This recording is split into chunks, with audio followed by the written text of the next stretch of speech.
everyone. Thanks for watching. I'm Gretchen. And I'm Dave. And you're watching Painting Happy Little Minis. All right. Let's jump in. Yeah. Let's get started. That was an awkward pause. Was. Why did you pause like that? Because I thought you were going to say what we were painting today. Oh, okay. I will. We are painting. I was prepared. I was like, Dave's going to take it away. I was not prepared. I thought... I'm the awkward pauser. There we go. We're going to be painting some horses. Loads of cavalry. We each have... You've got 3 I've got there. 3, yes. I've got 4. So we've got loads of horses to paint. We're going to paint all of them? All the horses. Okay, I think we're going to focus on the horses today, but these are Targaryens. Well, actually, they're Dothraki. It's a whole bunch of Dothraki for the Targaryen army for Song of Ice and Fire. Yeah. Here's the lovely box set behind us. Oh, I didn't even know Leona put that there. Yep. Good job, Dave. She's sneaky like that. That's because I had to get the back of the box so that we could identify all of the models. Ooh. So in the box set, you get... Oh, yeah, sure. Sorry. Just took them from the spinner. There we go. And I'm going to put up Lirio and Khaleesi. Daenerys. I forgot her name for a second. I feel terrible. I should have my fan card removed. But basically, yes, up there. So we have Khal Drogo, who looks absolutely awesome. He has his long braid that has never been cut because he has never lost a battle.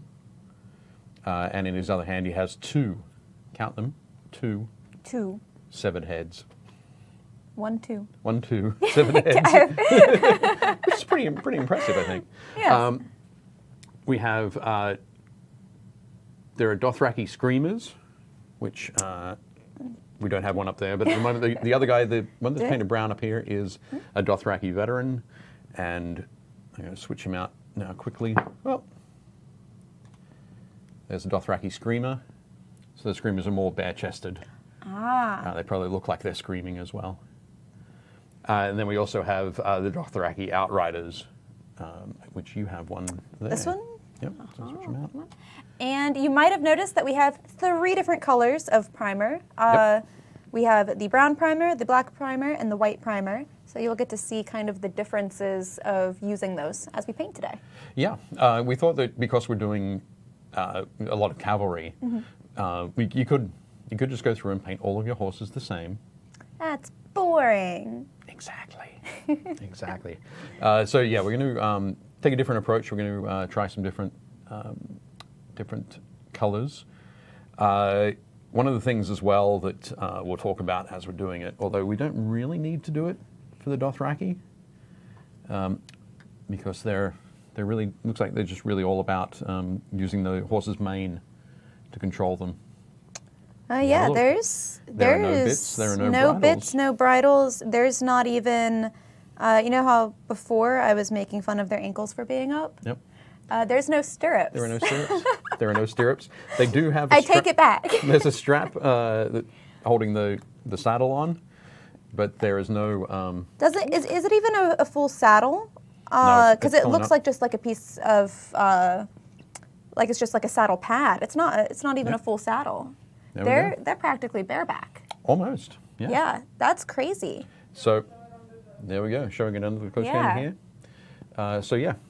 If anyone rides horses and has ever had to ride without any kind of equipment, you know how tough that can be. That's difficult. You need to practice that a lot. As I've done some like agility and like strength training when it came to riding, and one of the things that I have to do and that I've done before is try to get into 2-point, which is a specific riding stance. Okay. One that you would actually use if you were to be in certain trots and gallops like this, but without stirrups.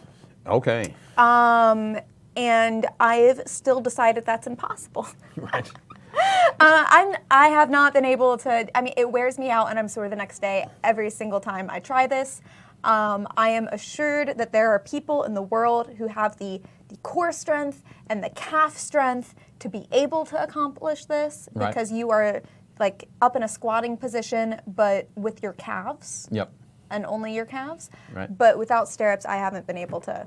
I think it'd be incredibly tough. It's so hard. I do not. It's so difficult. I would not like to try it myself.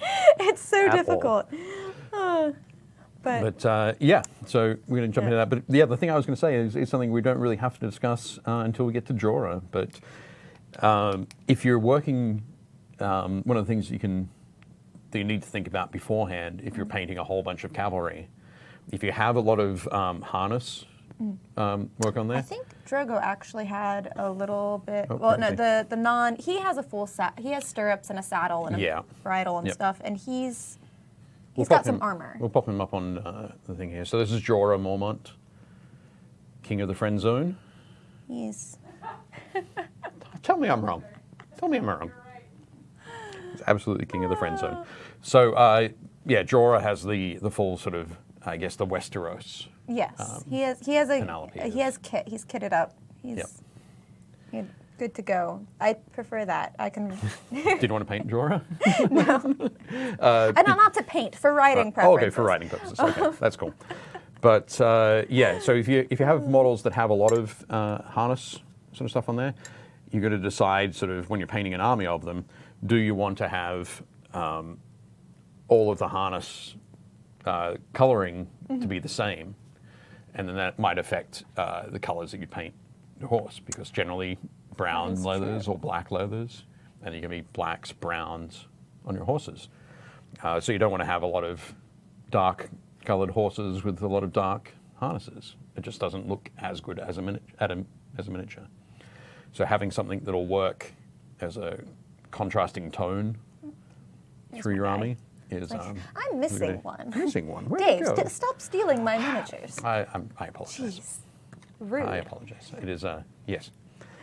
Hey everyone in the chat, by the way. Hey Mike. Hey One Inch Heroes.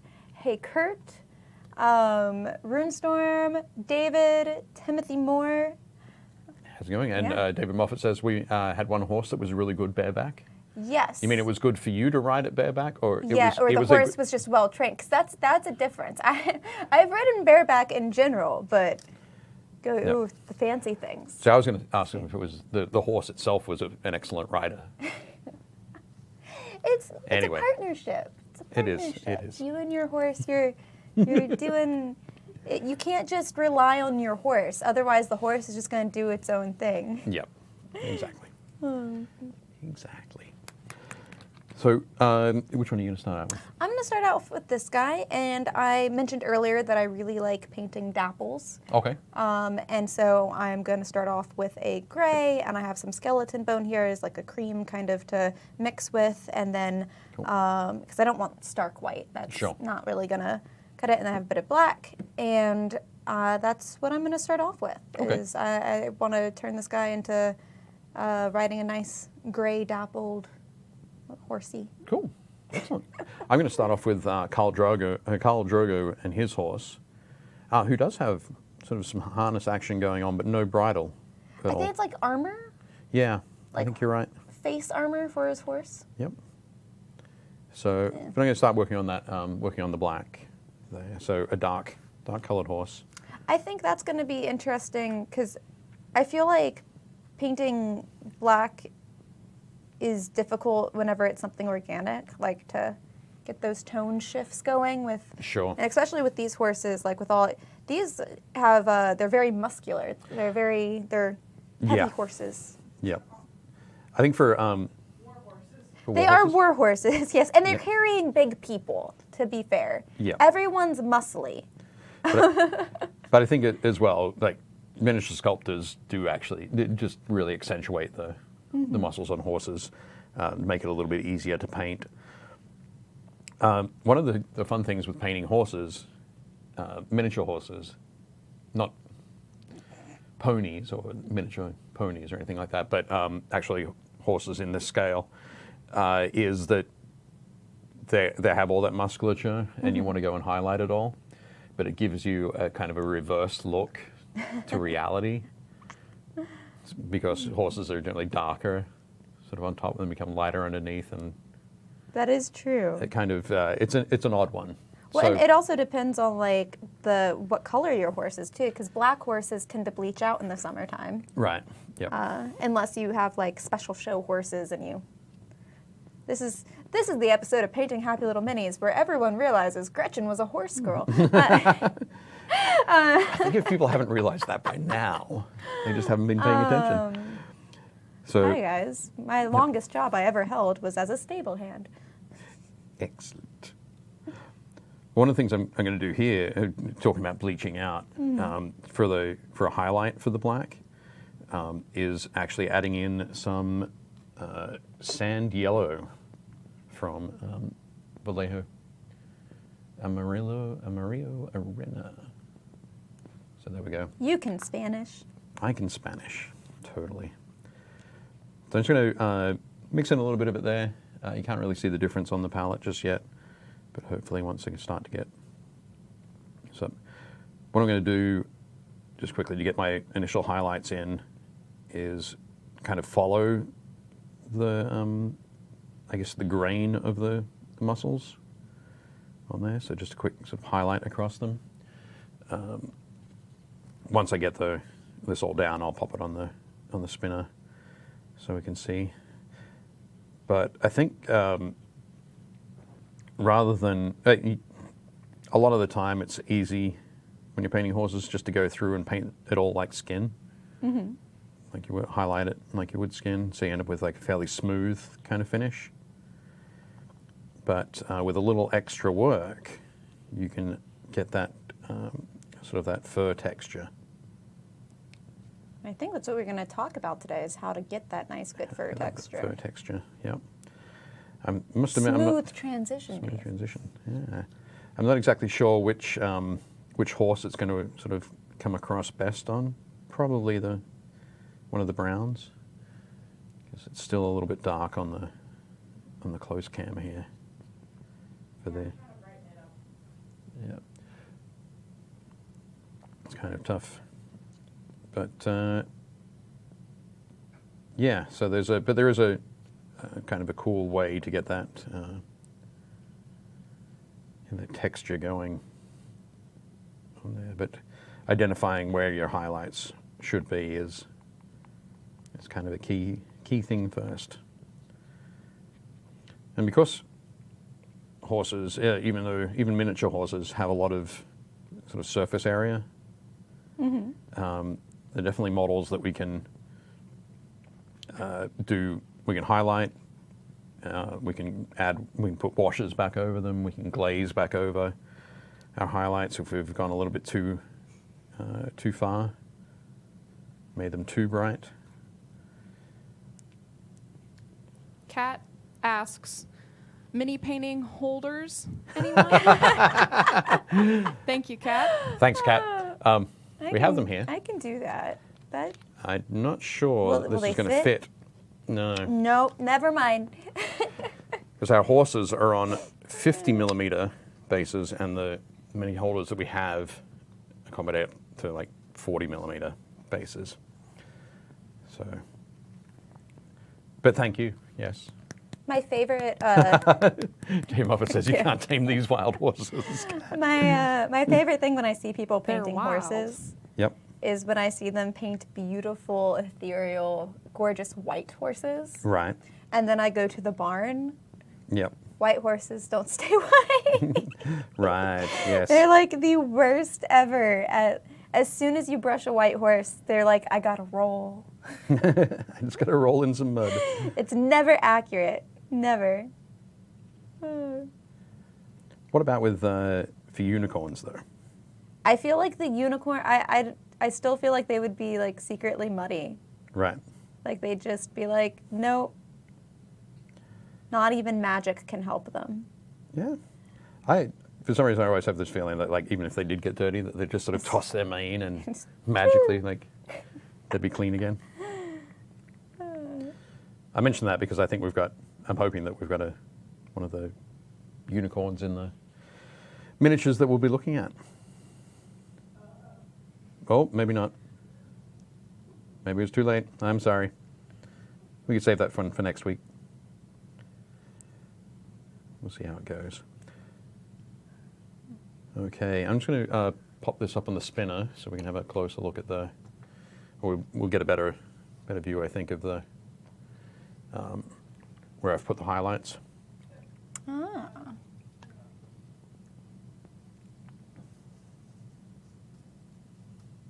Apparently, GW has large handles. They do. They do have large paint holders, miniature holders. They can hold, good for holding monsters. I think they can hold up like over 60mm bases, but Also, Kat says unicorns would have pastel fairy mud. pastel fairy mud. Yes, quite possibly. So we can see here, one of the things that's helping us get that, or being able to see the difference there is that there's a bit of a sheen to the primer coat, and then the highlight is quite flat. What that just means that at the end of the paint job, we'd take these out the back and hit them with some matte varnish to knock it all back. It's just something that happens sometimes with primers. It's not a problem. But yeah, we can see where, so on the rump there, and on the side of the, what's this bit of the leg called? Above the heel. Like the hawk? Or like... This bit. The top bit. What's this bottom bit called? Like here? Yeah. I think that's like the hawk, right? The hawk? Yeah. Okay. Where are the Casey withers, Gay. I guess, is the question. The withers? Whither are the withers?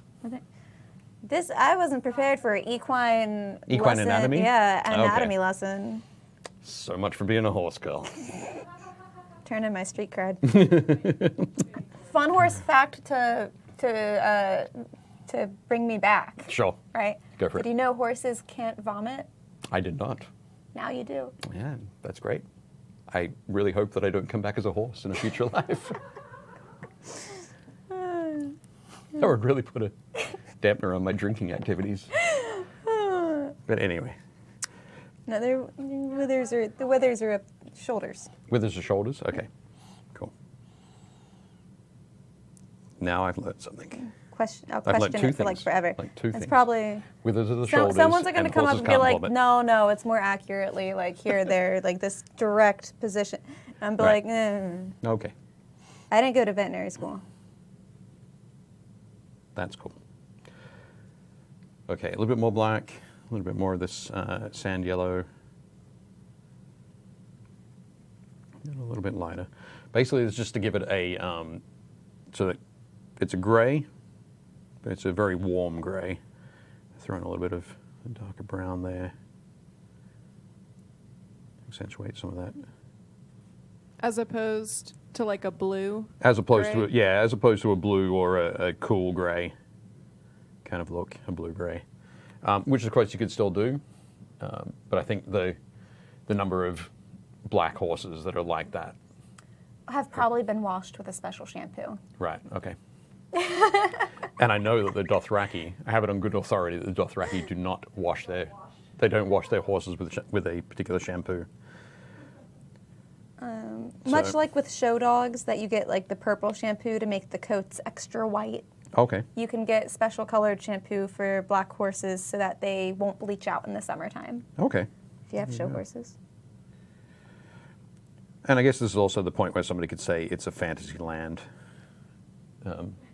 There's So- that too. I mean, sure. They could, if they wanted to. So one of the things I'm going to start doing here, let's see if I can find the right spot on the camera. Maybe there, yep. Is on the wither area here, the shoulders. I'm going to start, I'm mixing it up with the back end in my brain, and I'm like, that might not be right. could be the butt. Haunches and withers. Yeah, no, I am right. Haunches, withers. Yeah, Okay. there we that's go. right. I question myself on air. I'm like, as soon as I'm on air, I'm like, anything I say will be wrong and held against me in the internet. Yeah, because the internet's all about that. So what I'm going to do here is just, oh, that's showing out quite well, is just hitting, working across the highlights with some really thin strokes there. Are you making fuzzy? So yeah, so the idea there is that we can do it once. You could leave it at that, but it's not going to look have its sort of full potential.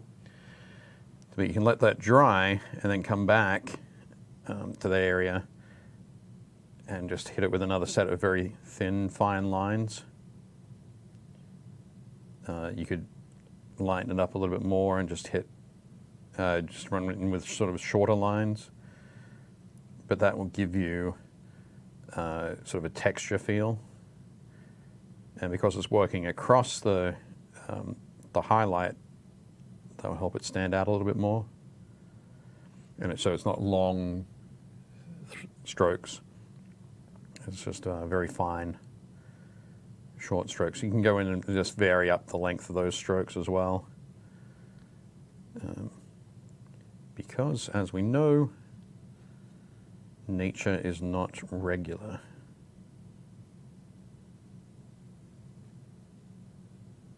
It's, pardon? It's a good quote. Quote, nature is not regular? Yeah, it's a good quote. Yep. I'm sure there is actually there's a proper quote. Maybe from Jeff Goldblum's character in Jurassic Park. Life finds a way. Life finds a way. Right. Yeah. Or chaos, or Something- there's like a few different ones. Something about chaos that'll- theory, yeah. But I like the awkwardness of nature's not regular. right, yeah, it is super awkward, isn't it? I appreciate that one so much more. I feel like Jeff Goldblum would approve. I think so. I'll have to tweet it at him and see if he can I don't think he work it actually into has a Twitter, not an official one. Possibly not. He has an Instagram though. Okay, well there we go. Different fun fact. Oh. And I'm actually going to say thank you. I appreciate you leading into Instagram, because I just remembered. So I hit 3,000 followers on Instagram on Dave Taylor Miniatures account. So super excited about that. I'm running a giveaway. So if you go to my account, follow my account, like the post, and then comment by tagging a friend of yours, whoever it happens to be. You could win. You're in the running to win a T-shirt from Armor Class 10, one of the Dave Taylor Miniature T-shirts. Like, could be this one, Army Legions and Hordes. Could be the one with my sort of goofy profile, or it could be the Make Painting a Habit on a Chore That's cute. T-shirt. One of those. A copy of my book and a terrain piece that I'm actually going to be painting up for a game that I'm running at Adepticon next month. Oh. So all of those So- fun things. Where can people go? They can go to Instagram. So if they're on Instagram, they go to Dave Taylor Miniatures. Yeah. I was super stoked. I was like, woohoo! That's great. And this is my first giveaway that I've done on Instagram. So I'm kind of panicking. I'm sure that I'm going to do it wrong. When I did Somehow. it, I just was like, do the thing. Do the thing I'm and much this more stuff. lax now. Win some stuff. But yeah. So I'm going to come back and show that under one of the cams. What? So you can actually see it quite well there. I'm going to take it up a little bit lighter. And basically, what this is sort of simulating is that the fur. Mm-hmm. Is it called fur or hair on a horse? Fur. Fur. So yeah, you've got I'm putting my fingers out like that. So it's the direction of the fur, the way that it would kind of run on those areas. You can see it's running this way on the withers there, and then this way on the neck. But I can come back with a slightly lighter color, hit it with over the same area. Doesn't matter if it goes over and fills in some of those gaps there, but just a little bit irregular. You can make them shorter. When you're doing the highlights, you could almost do a crosshatch in some areas.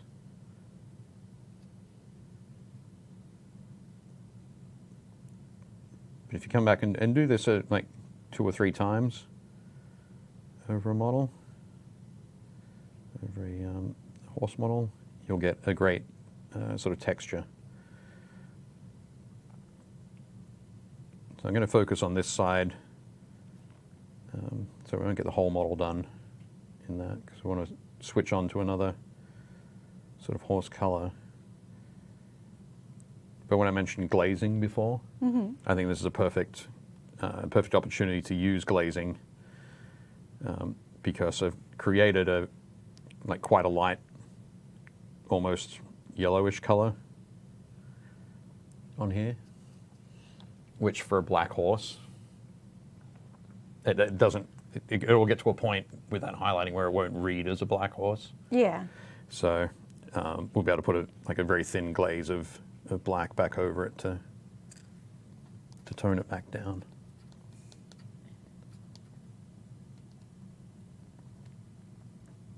How's Kat yours going? says, that is cool. I shy away from black horses because they can look too dark. Your tips are great.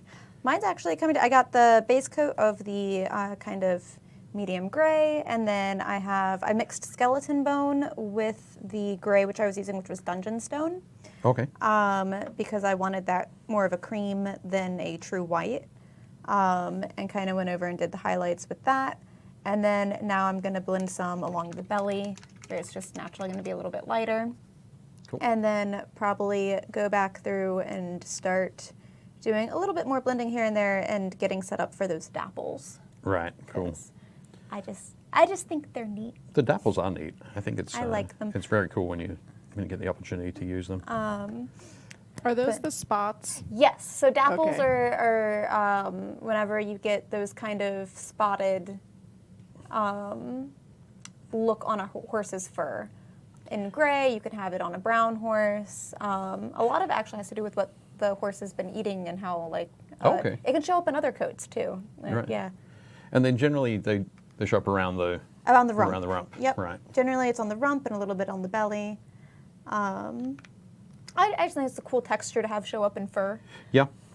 It's kind of like, now here would be a challenge for you, Dave. Oh. Have you ever painted a roan?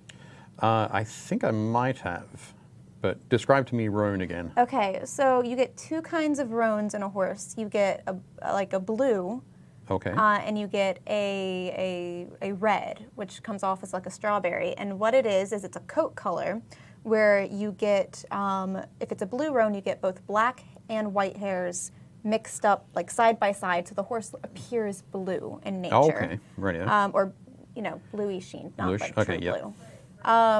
And then in red, it looks kind of almost as if you had a strawberry blonde horse going on. It's very pinkish Okay. because the white fur and the either red or black fur is both dominant at the same time together. Okay. Right. In dogs, it comes up in merles. Merles. Or merles, like whenever you have like Australian shepherds or Oh, okay. Yep. that kind of. So like blue heelers. Yeah, blue heelers, yeah. That's an Kind of, you example. get a lot of the ticking and that kind of stuff. Right. Okay. Cool. Well, then to answer your question, no, I have not painted a roan. It's difficult. Yeah. It sounds like it. Neither do I, which is why I brought it up. It's like, Thanks. I don't know this, but maybe Dave might. That's an interesting challenge that somebody else can accept. Not me, not this show. Maybe. We'll see what we come back to. But yeah, so this texturing can be really a lot of fun.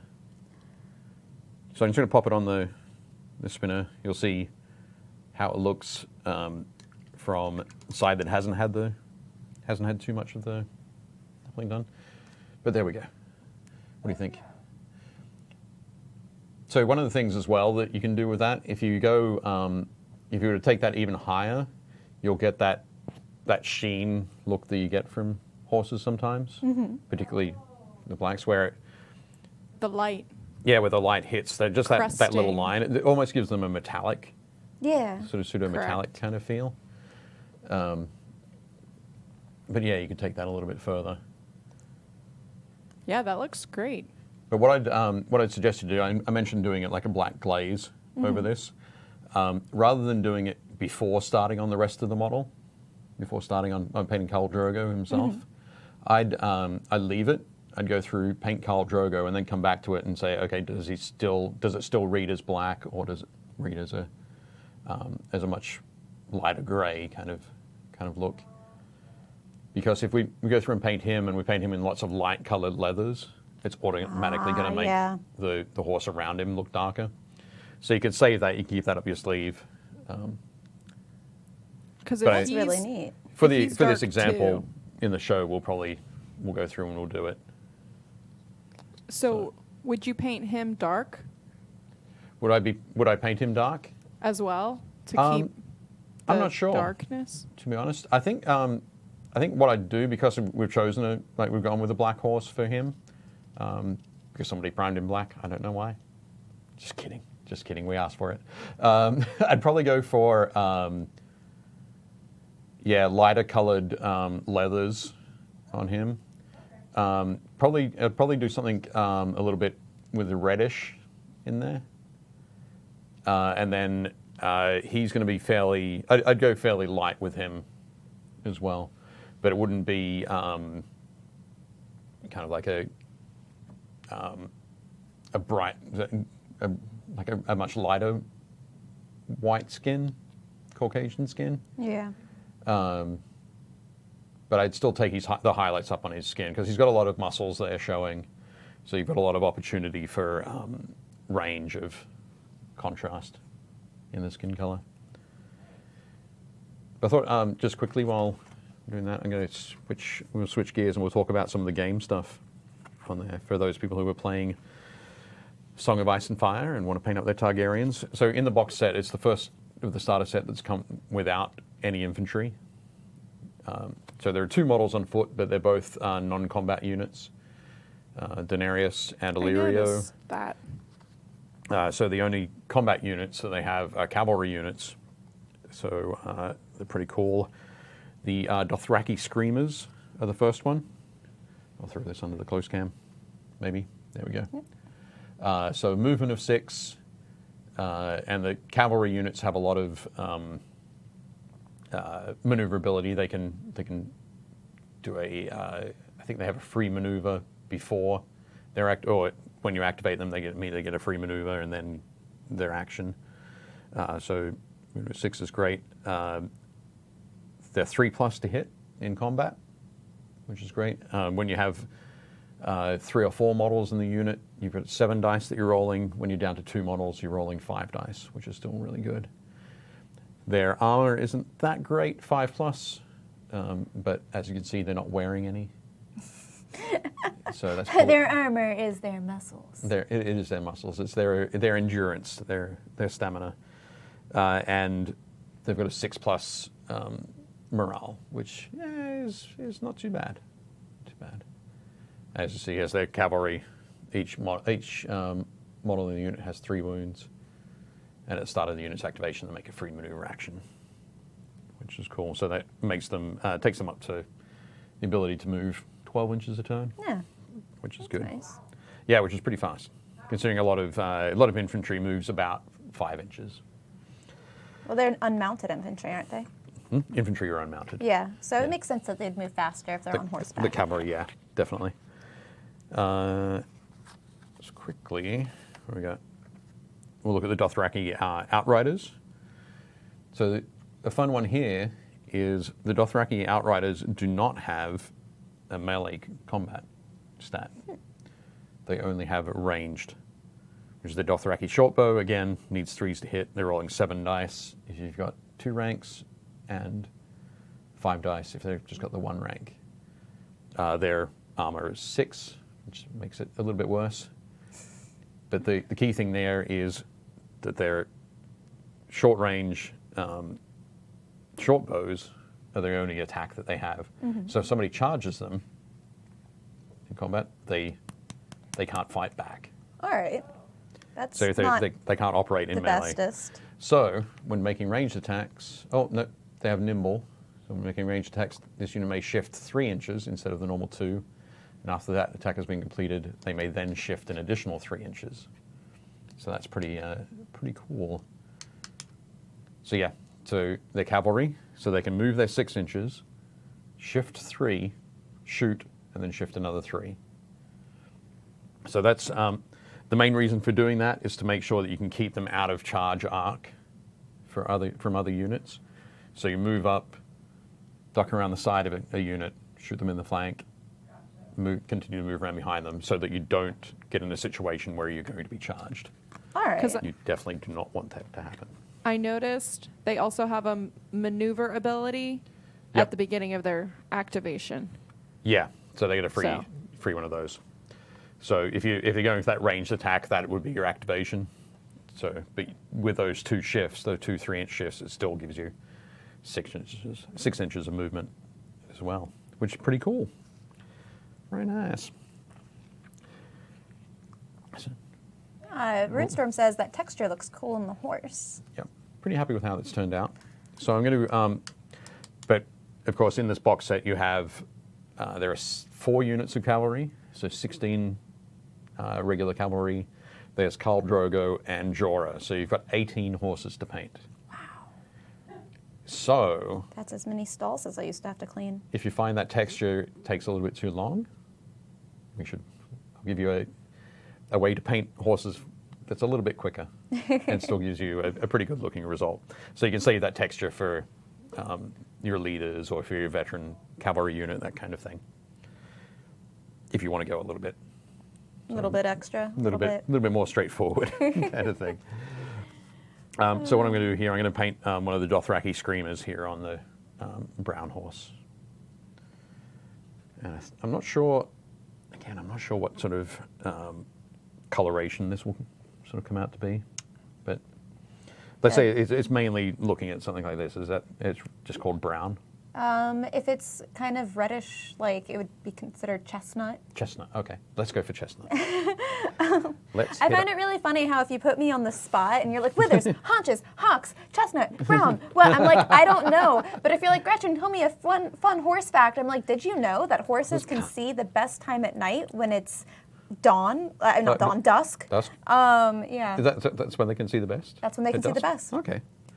And they cannot see directly in front of them because of the way their eyes are. Okay. Do they have to keep moving their head? Yeah, pretty much. Yeah. Okay. There we go. I can't do like horse facts on demand. They have to naturally. But random horse trivia. Random horse trivia. I'm like, All yeah. about the random horse trivia. That's great. But if you're like, Gretchen, quick, like, See, I need to know this. My life depends on it. I'm like, oh, you should have asked someone else. shouldn't have asked me. No pressure. Yep. Nice. Okay. Cool. In that case. So what I'm doing here is just mixing some Vallejo red leather with some Vallejo bone white. We're doing this over, this brown is a fur brown spray from the Army Painter. The Army Painter does have a paint called Fur Brown, and basically all of the colored sprays from the Army Painter have a match in their line, which is a 100% color match. So if you normally if you're working with that colored spray, make sure you've got the paint to go with it. But I unfortunately forgot to bring in my Fur Brown. I have some at home, but so what I'm just replacing the Fur Brown with is red leather, which has that similar sort of reddish sort of coloration to it, to get the chestnut. Chestnut, yeah. Chestnut, cool. Got lots of different horsey colors. Yeah. So I've just mixed in, as I said, a little bit of that bone white, which you can then just do that same sort of highlighting that I did over the black for that first layer. And I think what we'll do here as well is, rather than highlighting the top, we'll go through and do a sort of a single highlight on all the areas of the horse. But then rather than concentrating on the top side of the horse or the rump or the withers, I'm going to keep saying withers during the show now that I know about it. Withers, withers, withers. Withers. And then afterwards we can do a second highlight, but we'll work on the lower areas of the horse. So around its belly and then further down on the legs. One thing that I have learned years of painting horses is that the hooves are typically related, like the color of the hooves is very closely related to the color of the leg at that point. Yes. So you could have, if you have a black horse that has like 3 white socks on, those hooves will be lighter colored. Yep. Whereas the 4th leg that doesn't have the sock will be black. Genetics are weird. They are. Yep. I guess it's kind of like a, sure. I'm not sure It's the exactly same what with it their is. noses. That they have pink or gray or black. Okay, depending on like if they have a blaze that comes down. Horses that have pink noses sometimes need sunscreen. Okay, yeah, I can see that. Are you gonna do a pink nose on your grey there? Tempted. I'm tempted to do a little pink nose. I think you totally should. I think Actually, it'd look maybe cute. should I do a black nose on Yeah. this one? Are you gonna do any blazes or snips or stars? I think I'll come back with a star probably. Yeah, Yeah, I feel that that. could work. Okay, That's cool. we can mess around with all sorts of fun Customize markings. your Customizing. your work. Well, it's one of the things I think it because you have at least twice as much surface area when you're painting a cavalry model. So it does. It is good to take a little bit of extra time when you're doing it and make them unique. I also just think it's fun. Yeah. Like, I could paint horses all day. Yeah. That's fair enough. I know, interesting thing, one of the things that I discovered when I was researching horses for some Napoleonic painting I was doing, so painting them up for British cavalry units. There were some cavalry units that wanted all of their horses to be chestnuts. So every horse was a chestnut. And others Uniform. where every Down to the horse was. There's a famous regiment called the Scottish Greys, and so the idea was that all of their horses were grey, were greys. But that would, I think, you could go through and go, okay, well, I'm going to paint every model in the regiment that I'm using to represent the Scottish Greys as a grey, but chances are that as soon as they cross the channel into France or into Spain, that almost immediately something would happen to one of the horses or 2 of the horses or 17 of the horses, and they would need to get sort of resupplied from local farms, so they wouldn't necessarily all be greys by the time they made it to battle. It depends on what breed of horses that they were using, what horses were trained to do. Yep. And if they were specifically breeding stock for battle or whatnot, then they could totally, they could breed enough grays. But even if you had like a whole thing of grays, you could still have different shades of gray, different. Yep. Like there's no way they could. That they'd all perfectly, be identical. Yeah. They definitely wouldn't be identical. Without a doubt. Cool. There we go. It's one of the things I do like doing with what do you call it? With chestnuts, is then going for the darker tail and mane. That's always nice. Yeah. So I'm going to squeeze out a little bit more black here. So I think while we're jumping in here and working on these, do we have some photos to look at from the Facebook group, Painting Happy Little Minis? That'd be cool to check out. Okay. There we go.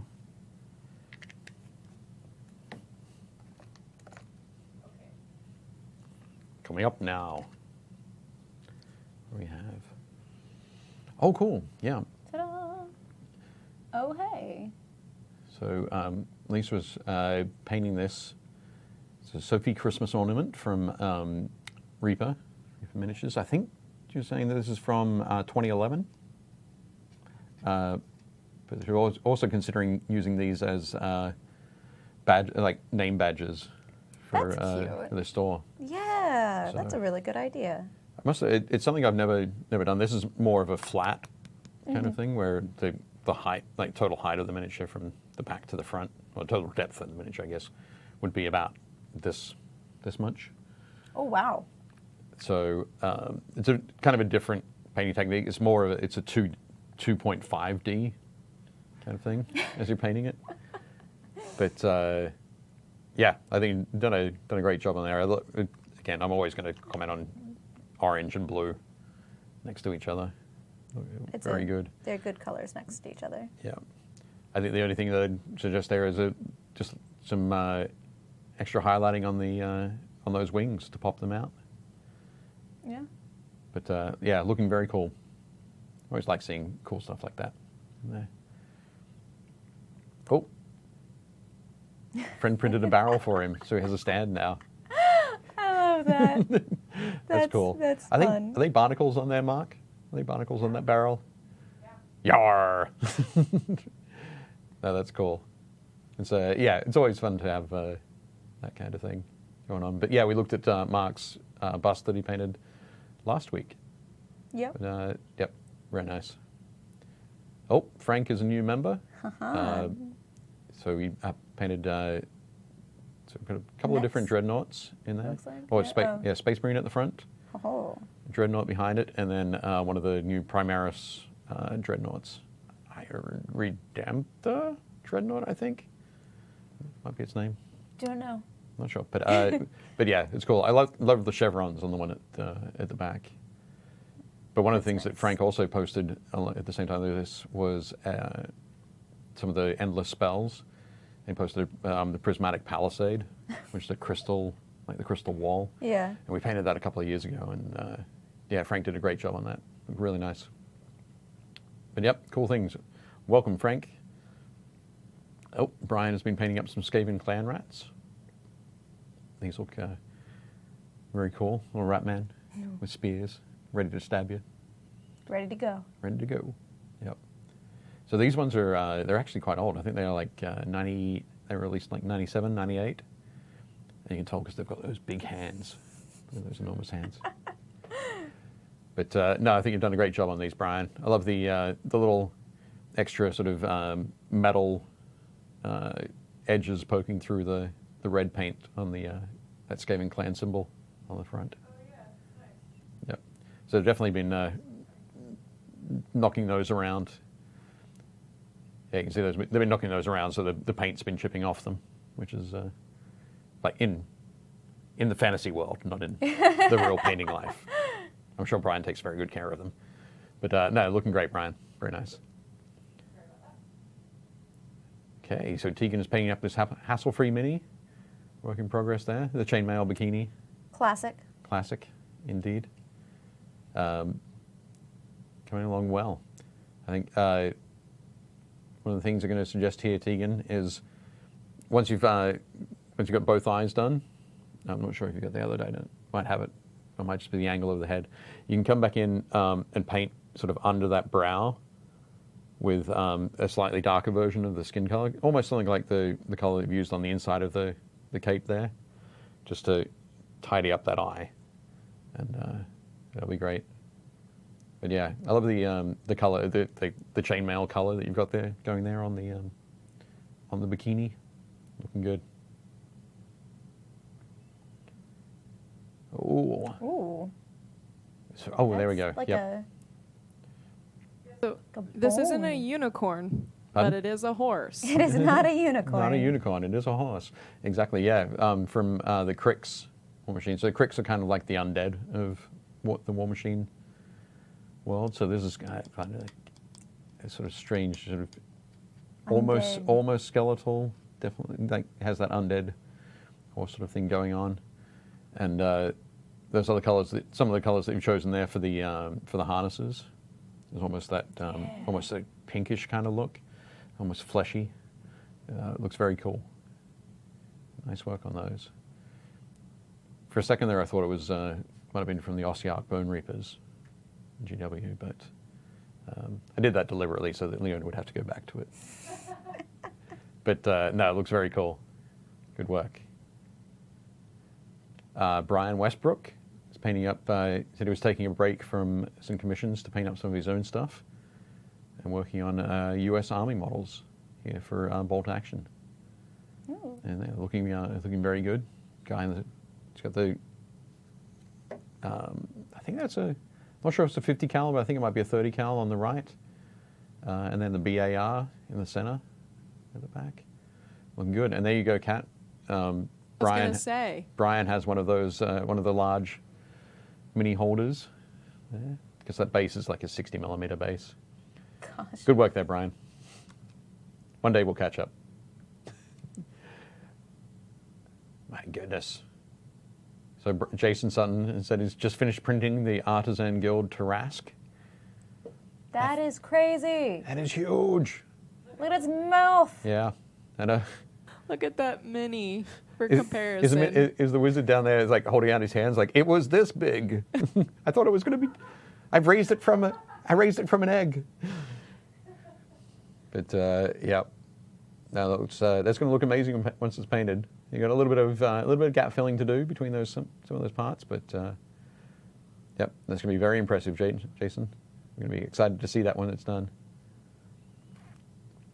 Oh, Josh, it's been Centaur. And Ralph That's Centaur horsey nights. themed too. It is. So you got it horsey themed. Yep, definitely cool.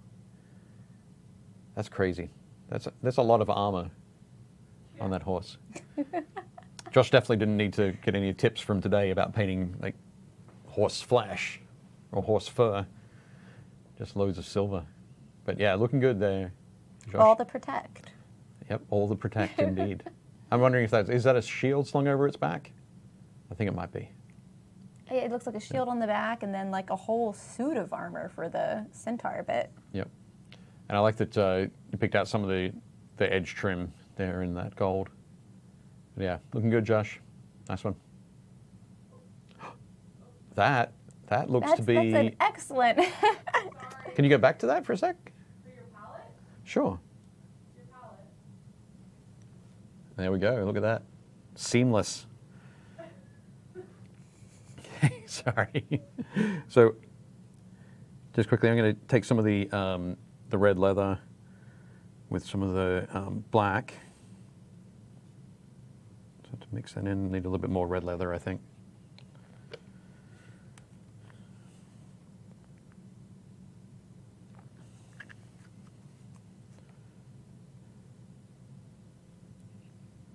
And a little bit more.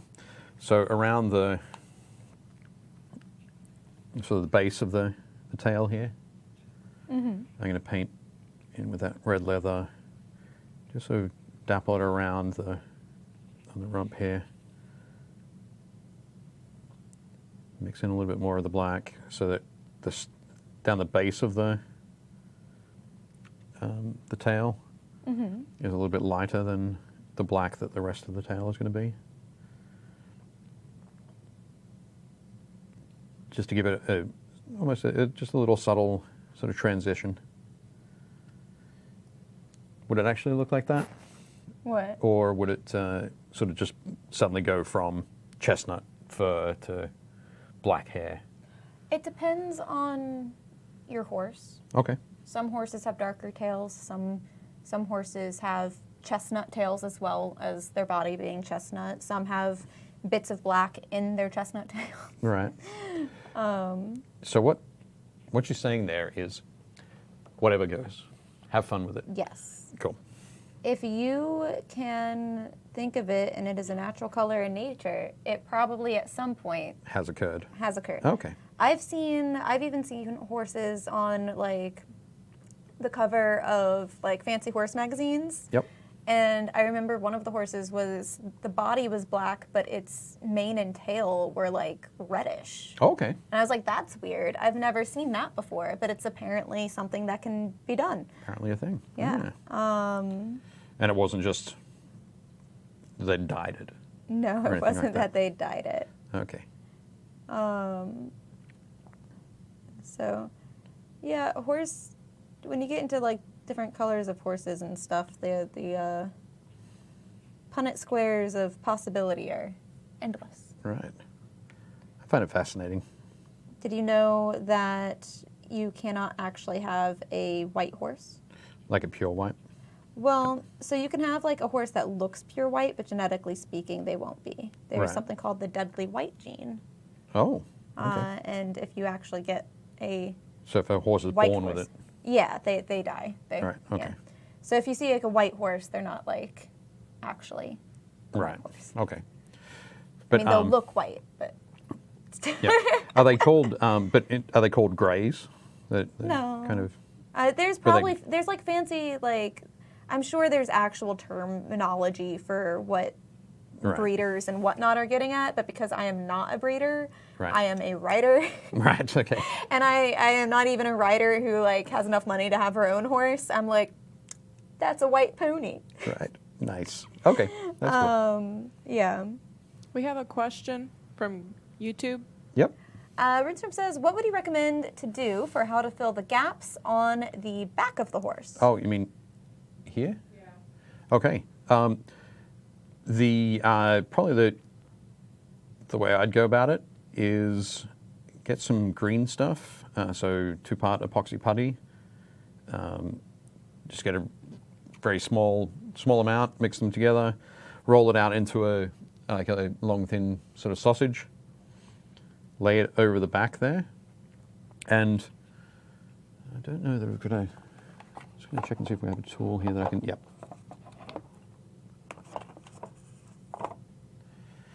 So what I'm going to do is just run it's along here. This isn't actually a gap. It's a mold line. So you wouldn't actually have to use any putty to fill this. You could come along with a blade and sort of slice that down to remove it, or you could file it down. But if you do have plastic models where you've got 2 halves that go together for that gap, I'd, as I said, roll out a green stuff sausage, lay it along the gap there, and then use a sculpting tool, something similar to this, to sort of flatten it down. So flatten it down along that edge, and then smooth out the putty to match with the rest of the. So you want to just smooth it into the surface there. So just pushing it down. So start from the center and work out. So that's what I do for that. But in this case, that's a mold line. So. Because someone This one here, didn't though, clean it. that one's definitely a gap. So I'd Yeah, fill sorry. I didn't notice them until I started spraying them. That's okay. That's okay. I 'Cause mean, for one some of reason the in the things light, with you Pardon? couldn't see it. You couldn't see the line until you sprayed it because the spray like highlighted. Yeah, it can bring it up for sure. But I mean, one of the things with the Song of Ice and Fire miniatures is they're kind of designed to. They come pre-assembled, so you can play with them right out of the box.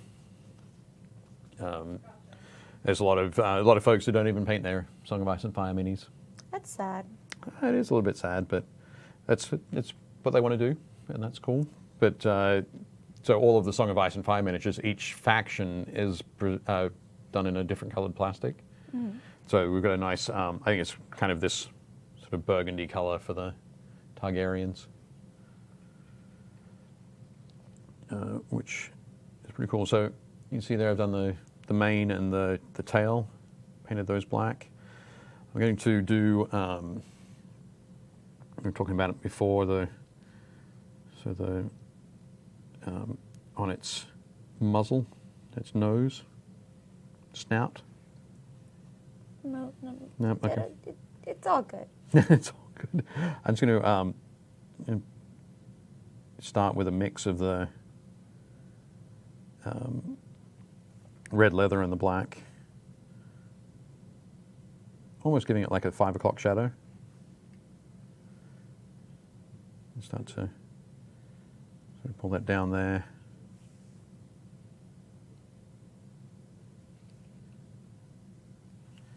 And then you can just add a little bit more black into the mix.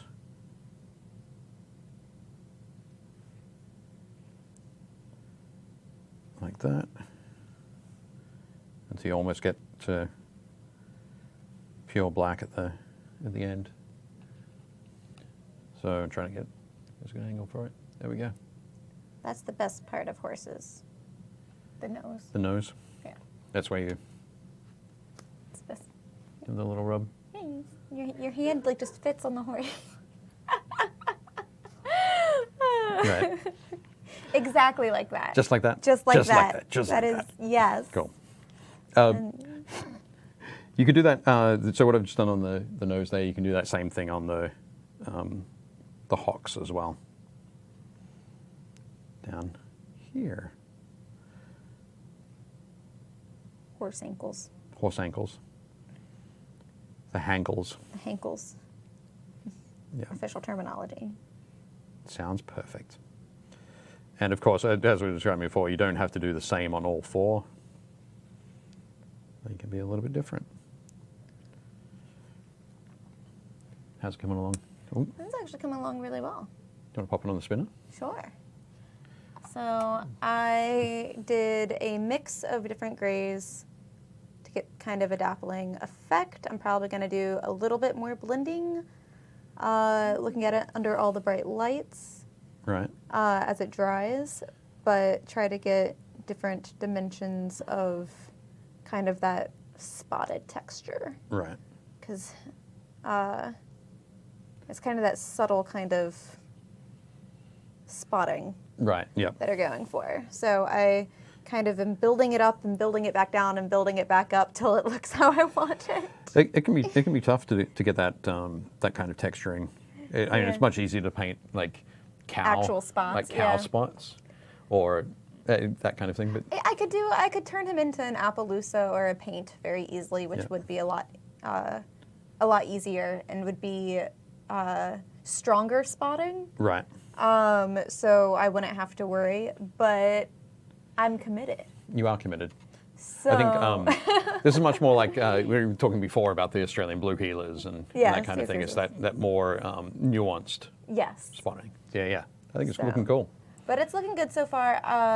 After So I'm what done, colors were you using again? I have Sorry. only been using Pop 'em up. Dungeon Stone and Skeleton Bone with a very teeny tiny touch of black. So Nice. once I get that on there, I'm probably going to go in for the highlights on the creamy white-ish mane and tail with actual white and Right. build that up. And then I'll probably touch a little bit with this dappling with that. And then we'll see if I make a pink nose or a black nose. Or, All right. See which way it goes. yeah, see which Nice. way the nose goes. Nice. Nose goes. Nice. But yeah, it's all about blending it today. Cool. The one thing I'm going to just show here quickly is when you're painting the eyes on a horse, painting eyes on a horse are a lot easier than painting eyes on a sort of regular human in miniature. We always have problems with you've got the two eyes next to each other, two eyeballs, and you've got to pick the right spot to point the dot in the middle. With horses, they aren't right next to each other, and B, you never really see the whites of their eyes. Unless you want your horse to look panicked. Yeah. Unless they're scared. So yeah, because they've got the huge irises and those big pupils as well. So you could put a little dot in the corner if you wanted to, but generally you don't need to with horses. So it makes those, and also on the miniature, the horse's eyes are so much larger. That is true. So it's all good. Thanks, horses. Thanks, horses. Thanks, nature. You're the best. So yeah, there we go. We've got that there. So the next thing I'm going to do to sort of bump up this sort of chestnut game, I'm going to put that there quickly, is I'm going to reach for, which one is going to be? A contrast paint. And I'm going to use that and a little bit of, I think I've got it on here, a little bit of the, yep, a little bit of the contrast medium to thin it out. So I'm not going to deal with this like I would just a straight up contrast paint over a light colored primer. So I'm using this Gore Grunter fur as essentially like a glaze. So I'm going to get my larger brush, make sure it's nice and clean, work my way around the camera. That's cool. Lay that out there. A little bit more water and a little bit of the Gore Grunter fur here. You can see how to go on with, oh, we've got a little bit of gloss there. We'll get a right angle on it. So it does have very much a chestnut kind of feel to it there. But how to go on directly with the Gore Grunter fur, I'll put some on the palette here.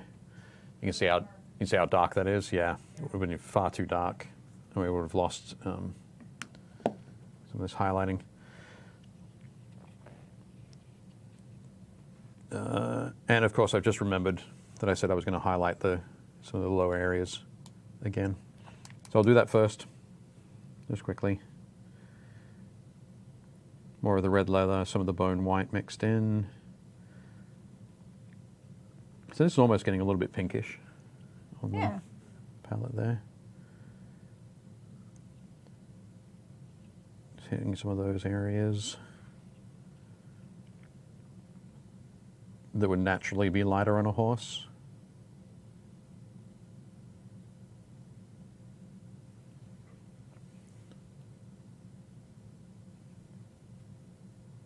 The other side here. Of course, there are some areas on the horse that we won't really see when they're on the tabletop when you're gaming with them, but if you get the opportunity, just nip in there and paint them. There we go. So yeah, just a quick bit of highlighting there. Well, it's fairly dry already.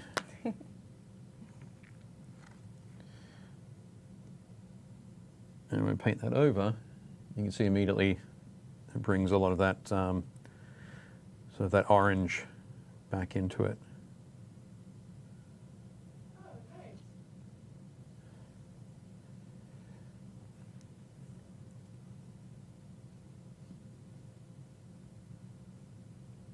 Oh, there's a good comment on Facebook about contrast paint. Oh. Ah, yes, contrast paint. It's magic for horse flesh. Also, I have had great success with coat d'arms, horse tones, chestnut, bay, buff, etc., so forth, a la Josh Potter. Cool. Yep. I think, yeah, one of the cool things with the coat d'arms range, and I think coat d'arms also make the Wargames Foundry range. They have a lot of fantastic colors specifically for cavalry models. You can definitely check those out. But there we go.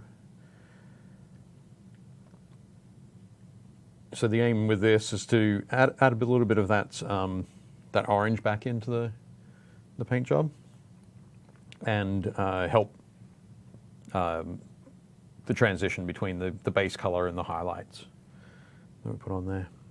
So I'll pop him on the spinner, and we can check that out.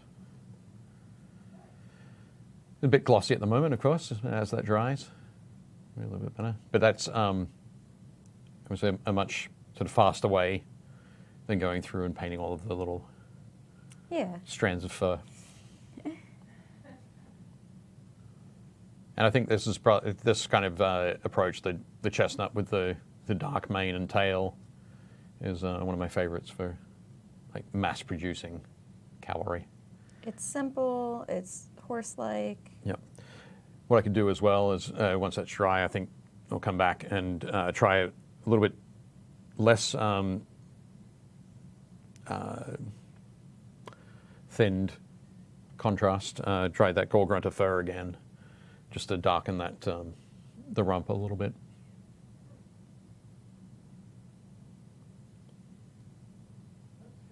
But again, because the Dothraki aren't particularly uniform in their approach, because the chestnut here is fairly light, I think a lot of the leather work and the saddle pad, is that what you called it before? Yeah. The saddle pad.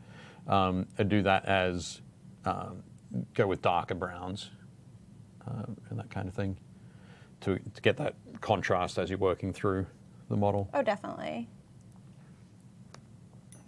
I think that would be neat. I'm going to grab, do we have it here? Might be. Yep. This is one of my favorite contrast paints because it's a nice sort of dark brown. It is Wildwood. Check it out. Mm-hmm. So this doesn't have, it's brown, so it does have that orange in there, but it's not very orange. You can see how dark that is in there. Almost black, yeah. So I'm going to try that on this one. So it's been primed with fur brown. That has a crazy mane going on. Check it out. It's almost like on this side it's a cresting wave.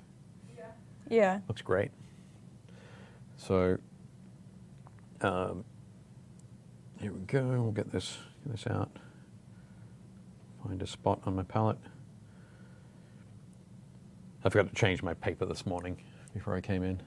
So this half of it is some work I've been doing on a project at home, and this half is now horses. Sometimes things just turn to horses. They do. They do. Do we have any photos of your activities over there? On The horseback? weekend? Yeah. So Leona asked me for some mounted combat pics. The pics themselves aren't from this weekend. They're Oh, okay. from when I went up to a lecture kind of horseback riding weekend. Okay. Because that's the only time I had other people there to take pictures of me. Right. Cool. So yeah. Should we check those out? If you would like to. I think that'd be will say awesome. If people would like to see, yeah, so that's me on Chance. You can tell it's like a year ago because my hair is blonde. Right. Chance is a one-eyed quarter horse. Oh, wow. Yeah. So that was up in Pennsylvania. I'm going to suggest that this looks like an entire horse. But Oh. sorry. It was there. I had to say it. But I think David Moffat was preparing to say it. yeah, so that's me going at a trot on Chance, and I'm about to, I don't know if that was during the little melee Right. scuffle we had. Okay. Because we had a melee scuffle. I won, by the Right. way. Okay. Yeah. And then we had a few like one-on-one things, and we had a bunch of different games because it was it was kind of just like a low-key weekend of learning, and not everyone there was a horse person, and not all the horse people were swords people. So Right. it was kind of balanced to everyone's capabilities, but it was really fun. Cool. Yeah. Yeah, I think it'd be awesome. Oh, yeah, that's one of my favorite like cavalry poses. Yeah. So yeah, you can see all the different colored horses there. Chance's lovely Palomino. Right. Yeah. And the guy in the back smiling is Peter, who is the guy who does this whole thing and was teaching the group and everything. Right. And yeah, so that's me Excellent. getting up in 2-point, and well, almost. I think I'm starting to get up in the saddle so that I can stab someone. Right. And are they tactical sunglasses? I actually don't. So that was the only protective disclaimer. Since this is on the internet, Yep. you should wear helmets Right. when riding horses. Cool. I didn't mean to take it down that path, but Well, that's yeah. the only reason I have the eye gear on. right, okay. The only reason I have the eye gear on is because we are swinging things at each Swinging other. swords, right? Those were foam weapons because, again, it was a learning experience. Sure. So we didn't want to actually have anything metal or sharp. Yep. I have other pictures up on my Instagram of me with a metal saber that's actually steel. Unsharpened because I'm only using it to like bop at targets. But as far as whenever it came to dealing with a bunch of new people on horseback and swords and whatnot, it was just the safest for the horses and the people. Right. For everyone to have. They're like a really cool, like really like almost like the Nerf swords. They're like really high end. I was really surprised with that. I was like, eh. And they're whippy. Whippy? Well, not super whippy, but like a lot of people had nice little bruises. Oh, like, I'm sure, yeah. From them. But yeah, so I do have pictures elsewhere. I didn't send those to Leona. You'll have to rummage for those. But these were the ones I had on hand. But they're cool. Yeah, so I've done a little bit of saber work. Those were just like little side sword type things. And then I currently have a group together, and we're going to start with saber work and work our ways back in time with mounted combat. So we're going to start with some of the Napoleonic stuff, like you painted. And then we're going to work our way backwards to some Lichtenauer things, which are what I study primarily with longswords. Okay. And that's the goal anyway. Nice. So, and then of course I'll be going to Ireland, not in March anymore because I have car troubles. Boo! But Boo to car troubles. I know. But we're still going up there, and we're invited to go up now for, I think we're going to try for summertime. Right. So, yeah, fun things. Yeah. Fun horsey things. Fun horse stuff. Don't ask cool. me to tell you about anything on the spot online, apparently, though, because my mind goes blank. Just ask me for weird horse facts. Weird horse facts. Oh, you're that horse girl. Yeah. I'm just kidding. Weird horse facts. Cool. That's the only That's thing great. I'm capable of. I don't post much stuff online about it because I'm always so scared. Like, people ask me questions and expect me to know answers, and I'm, What, like me? Yes, like you. Like me. And I'm I not good apologize. at it. I'm not good at it at all. I'm like, I definitely knew this 5 minutes ago. I'm the person who, when the teacher calls on them in class, their mind goes blank. Right. And it translates. It's why I don't teach swords. Okay. That's cool. How are But we the know that now. Yes. We're all good. how are the body positions on the sculpts, Gretchen? Yeah. How are they? So before Yeah. I made fun of them because I was like, oh, their heels are up, and then I realized they didn't have stirrups, and I can't judge them for what I cannot do. How about Jorah? Judge So- Jorah. Judge just the one that has stirrups. Yep. All right, Yep. so he's going in a bit of a gallop, and he has his ankles are a little up, but they're not bad. They're in symmetry. Like, you're supposed to have everything in symmetry with your shoulders, your hips, your ankles. So he's not doing a bad job on that, and his knees are out, so he's holding on right with the right stuff. He's neck reining, which is interesting because he has all this flack here, so his horse is doesn't currently have direction, but that's cool. I'm gonna assume they have a bond, Yep. right? Also, Is it possible that he's also trying to get his horse to learn the more of the Dothraki style, which is guided by the mane? Well, I mean, if Or am they're I just holding making on, stuff up? you're kind of making stuff up, but it's Okay. cool. The Dothrakis, since they're not using any kind of reins or bits, they're gonna have to steer entirely using their legs. Right. Okay. So they're gonna be using pure body language, and are gonna have the core and thigh strength of someone just Of a Greek god. of a Greek god. Okay, right, Yeah. Like I'm just gonna tell you Achilles. this. Yes, Demigod. right now. These are men who could break watermelon with their thighs. Right. If they can do that on horseback. Whereas this guy here, he looks fine. The only thing I can really like be like, huh, is his eyes are pointing that way, but his horse is going straight, and he's like in right. the middle of turning.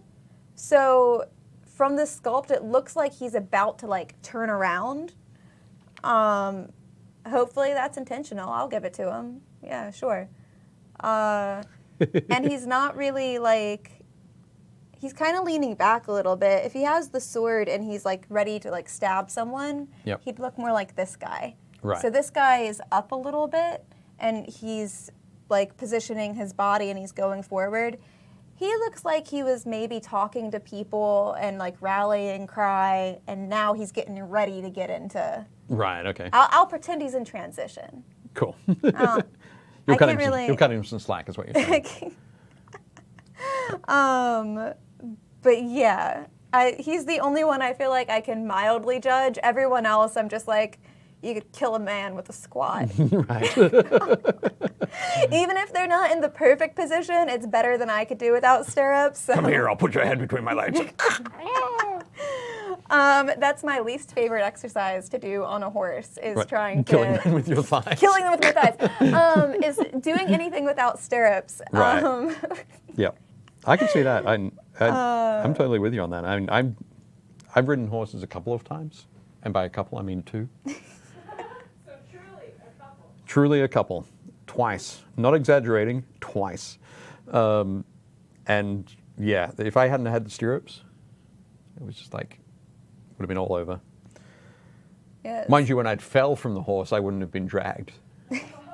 That happened to my mum once. Never fallen off a horse. Yeah, she fell off a Knock on. horse and her foot got caught in the That's- stirrups. It was a former racehorse, and That's exciting. yep, Um, that was probably. Yeah, she would have been about 40 at the time. wow. So, yeah, I don't think she's got back on a horse since, but yes. Yeah, no, Okay. I can't really judge these too hardcore. I feel like Right. that's just impressive. I know a few people who do like jousting stuff and whatnot who Yep. are at the point where they can do a lot more Right. weaponry wise on horseback than I can. Yeah. But yeah, I'm just always impressed by anyone who can. I knew a woman once who just rode bareback all the time Right. Wow. at like a full gallop.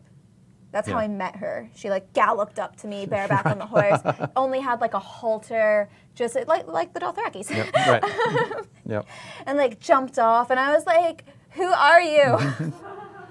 What is this magical ability? This skill? This?" Nice. Like, I'm always very impressed by people who have that kind of That level of skill. level of skill and that core strength and. Well, a lot of that's really going to be training, isn't it? It is. A lot of it's training, but people don't often see it because they think the horse is doing all the work. Sure. So I'm just always in awe. I'm like, oh. Yep. Once you know what it takes to look like that, you're like, oh, no, ah. Excellent. Just quickly to jump onto this. I mentioned that before that I was going to go back with some of the Gore Grunter fur. There was a little bit less thinned down and work on the rump. I'm not sure. Yeah, we can kind of see it there. I think I'm just getting some glare on my glasses and that kind of thing, so I'm not seeing it on the monitor too straight. So I haven't really thinned this down at all. Maybe a little bit. But because I'm using a larger brush that's kind of spread out a little bit, I can almost replicate that fur effect just with some larger dabs, like that. But in there and sort of darkening up that rump and running it down into some of the shadows there will give you a bit more of that fur texture. And in sort of the shadow along the neck there. Another place you can do it. And come back out and Josh, I can't squeeze my knees. That's not the right form for what I need to do on a horse. Sorry. That will tell the horse to stop, as a matter of fact, and also throw me over its shoulders. Right. Kat said that she's been thrown, not dragged, and that made her switch to motorcycles. Only one brain to deal with. That's fair. That's true. My dad's been thrown from a motorcycle. Well, when I say thrown from it, like somebody talking about other brains to deal with, other drivers, somebody pulled out like right in front of him. Didn't see him, just pulled directly out. So he hit the side of the front of the car, side on, like his front, its side, and it threw him like up and over. Fortunately, he was able to let go quickly enough. I think he caught in there. And the bike was a pretty heavy BMW, so it didn't go over the car, didn't land on him. So that was good. But yeah. Only one for you to control, but probably many more that you have to worry about, many more brains that you have to worry about out there. Horses aren't too bad. No. They're kind of like dogs, but like a little bit more like a jerk. Jerky dogs? Yes. Okay. That's an interesting description. They can also hurt you Yes. more. Right, Dogs- yes. Because they're big. Dogs they're can bigger. hurt you too, but horses guaranteed. Horses guarantee the hurt. No, they're large and they're prey animals, Yep. and you have to just be aware. And also they have personalities. They're not just like there to deal with your shenanigans. They they will definitely they all have little personalities on them. Without a doubt. Oh. Kat said that she rode off-road, so off-road bikes. Josh, ever notice that the horse riding minis always seem to be sitting on the mount like riding a motorcycle? I've never seen them sculpted in the slight standing in the stirrups position. So that's what I meant by like 2-point, is the standing in the stirrups position. I don't know if it's because it's just hard for miniatures to sculpt, or if it's something that, like maybe it's just not horse people creating the minis, so they don't know about it, or... I think it'd be a mix of the two. Yeah? Yep, to varying degrees. I feel like if you did make it into a mini, it would have to be something you put together. Yep. I think it'd have to have a separate rider to go onto the horse, for sure. I'm also going to suspect that the people who are sculpting minis are sculpting them from photos of people riding horses.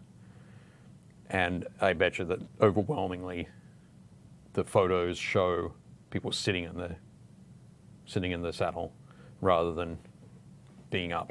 Yeah. Because there's not a lot of mounted combat photos going on. That's true. That's my guess. That's true. That's my guess. I mean, even if they looked at other things like polo and Okay.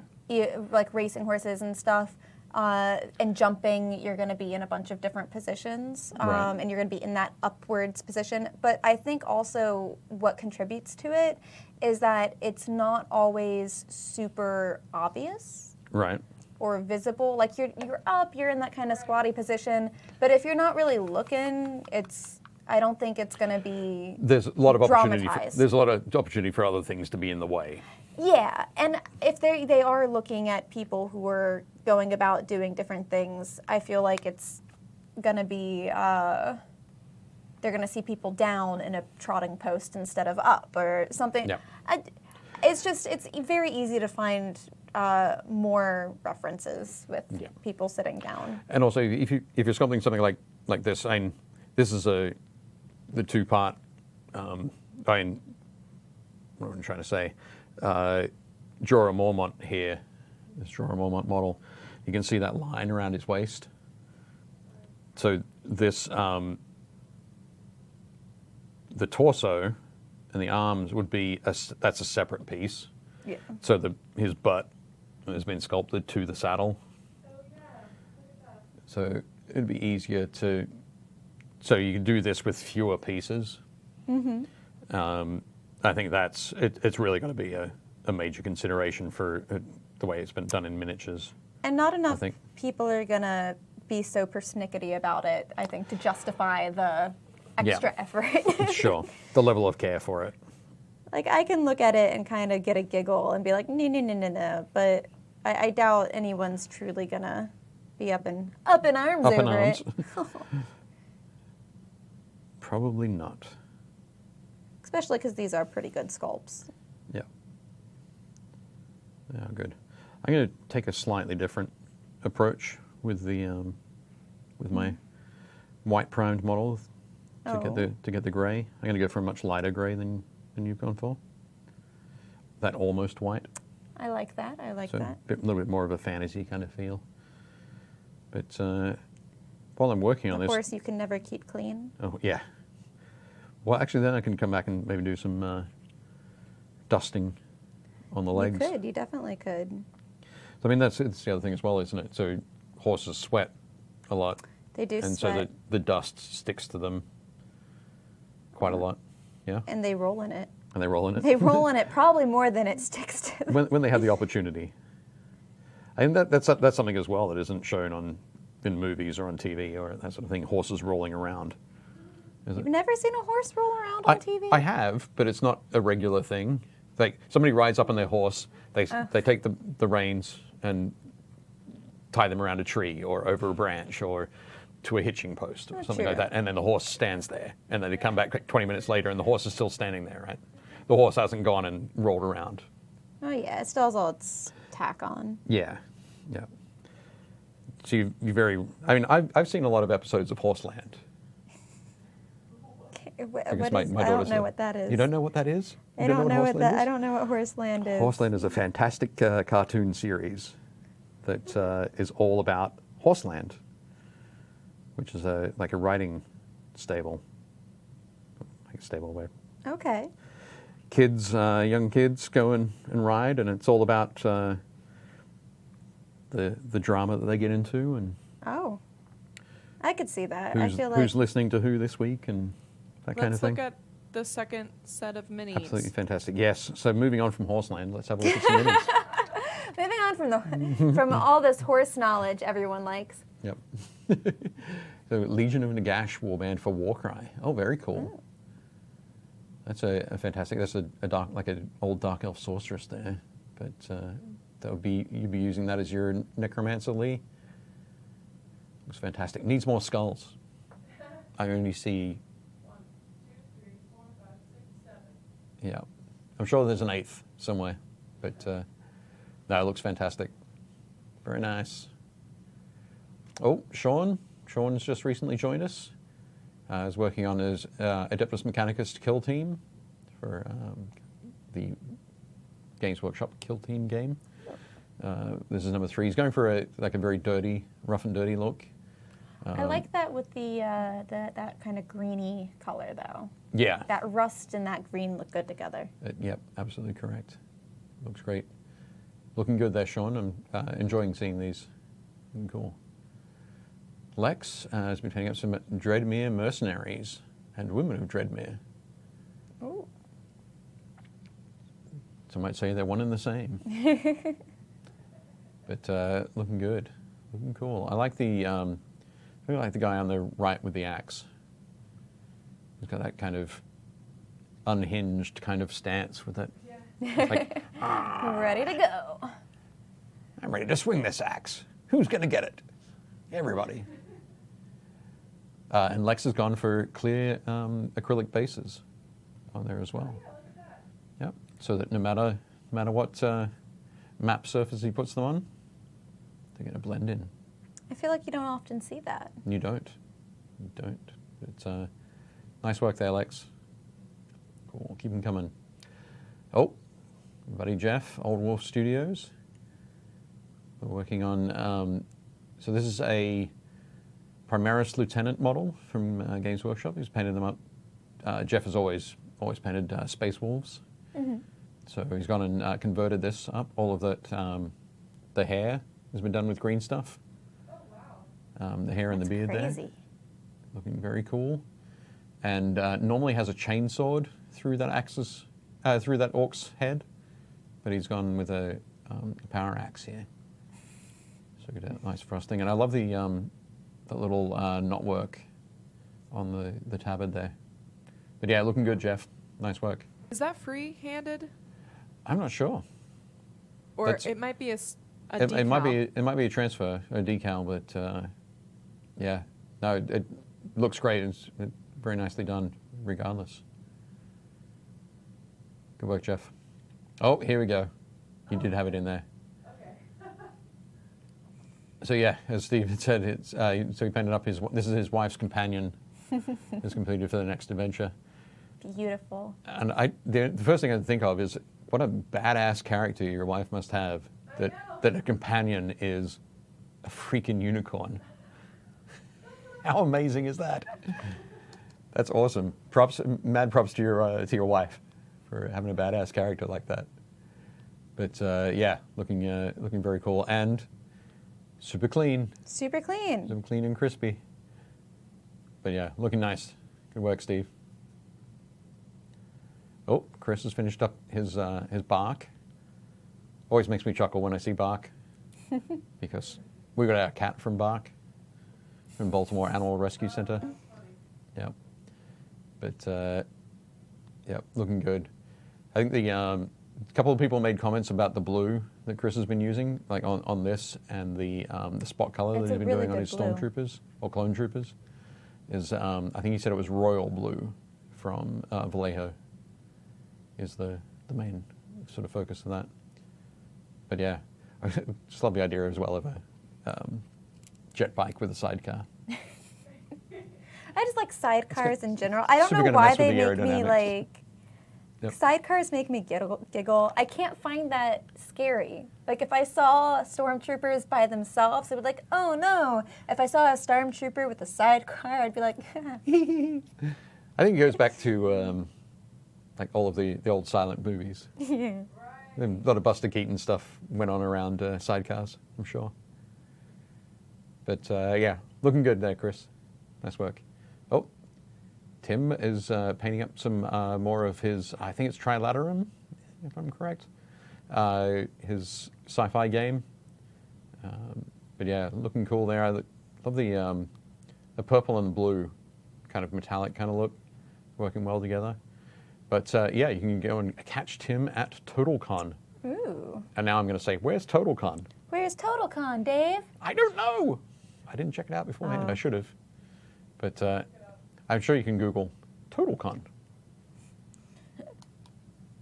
It is a funny name, Painting though. happy little minis. Come see us at TotalCon. Looking good. But next up we have... I like how we have approximate knowledge on this show. We do. I'm going to guess it's a convention. Yep. Somewhere. It's in Massachusetts. Massachusetts, okay. That was going to be my next guess. Okay, easy ways to base your miniatures.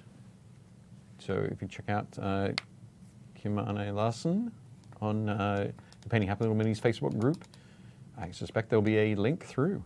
Yeah.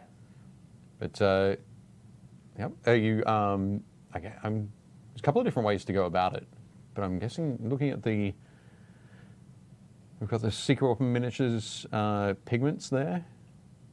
And I'm guessing there's some glue in there as well. But yeah, if you mix up some glue with some pigments and a little bit of sand, you just put it down in one coat, let it dry, you're all good. But yeah, I'm loving that goblin holding up the NAF symbol. So that's a Blood Bowl goblin, very cool. Oh. Ryan, oh. Hope koala completed. Ready to plant some trees. That's fantastic. That's adorable. It is adorable, isn't it? And Good use of the fur technique. using that fur technique. So it's not just me. I knew it wasn't just me, but it is a fantastic technique and very cool. Look at that. Lovely. One of the things very excited to say that all of the fires in New South Wales, my home state, Are they in out? Australia, they're either out or they're contained. So a lot of the fires are out. A lot of the fires have been contained. My friend who has a farm, they've had probably about 4 inches of rain, maybe 6 inches of rain over the last month and a half, which is really helping, without a doubt. They were sensible. They dug 2 extra dams during the dry period. And they live on the side of a hill, so those dams have now filled, which is great. So their cattle have a lot more water. Very exciting. But yeah, it looks great there. Oh yeah, I love this one as well. The face on that one. Yep. There's a birdman that's seen some things. That's a birdman who's very serious about being a bird. Yep. I think there's an element of Sam the Eagle from the Muppets. That sort of grim, stoic look. It's necessary for bird people. It is. Yeah. It's going to be tough to walk around all day if you're a bird person. It does. Yeah. They want to be flying. But no, I think a fantastic job on this. I love the little patch on the knee. Yeah, there's a lot of character in this one, Ryan. Nice work. Cool. Okay, so those and the minis that we saw earlier in the show were all from our Painting Happy Little Minis Facebook page. So if you want to head along to that and join, one of us will click approve and let you in. You Just start like that, Dave? just like that. Approve. That's what I do on my phone. Just When I see it, I go. I very deliberately do it rather than just like flick it with my thumb or anything like that. oh, well, you're better than me. They just flick it with your thumb. Yeah, You're I'm more just like- practiced. Yeah, I just know that if I tried to do it with my thumb, I'd hit like 0.5 millimeter to the left or to the right. It would download something terrible. But no, I go like that. All right. Make it deliberate. So yes, join our Facebook group, post your minis, ask questions, answer questions, have fun. I think is the real gist of it all that. But yeah, so super cool. Yeah, we only almost have 1,600 members. 1,600, cool, Almost. excellent. Oh, something we didn't see in the group. You weren't sure if Seth was going to be posting some photos of minis that he painted from his Marvel Crisis Protocol set that he won. All right. Yeah. I know he was going to try and get some painting done. I think I saw some of them.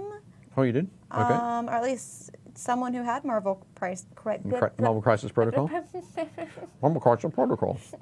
Can't say the words. I can't That's say okay. anything today. That's fine. Right. Okay. But I did see some from that. I wonder if they're his. They might be.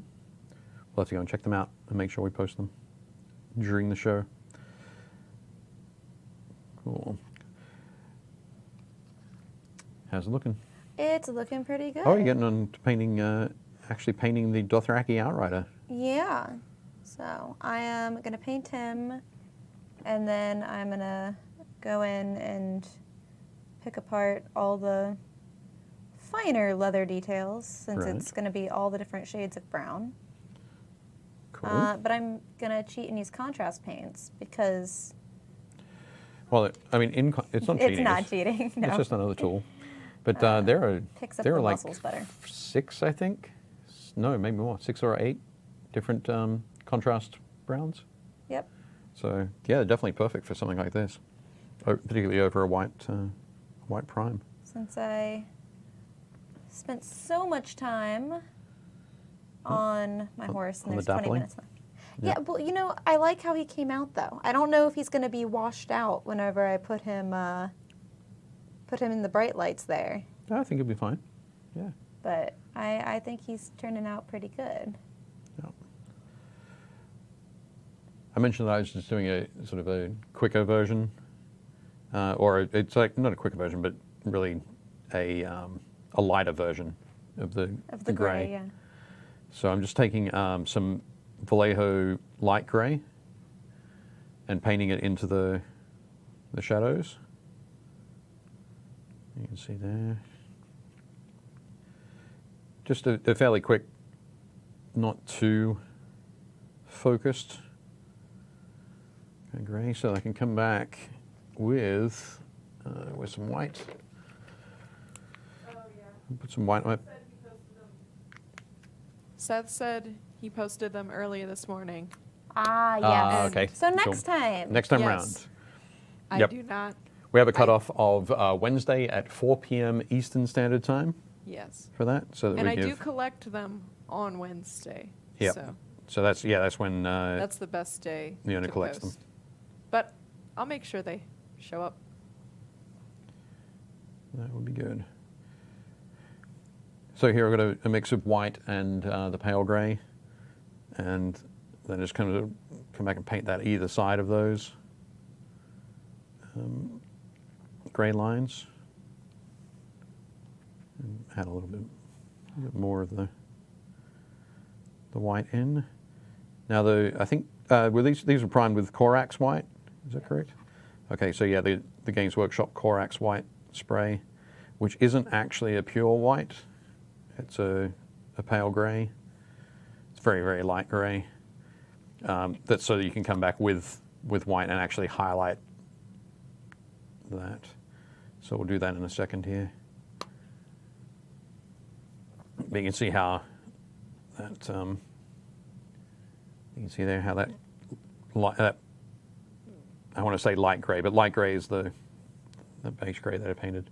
But the mix of the light grey and the white is working as to create that transition. Kind of smooths it out a little bit. Do that over here.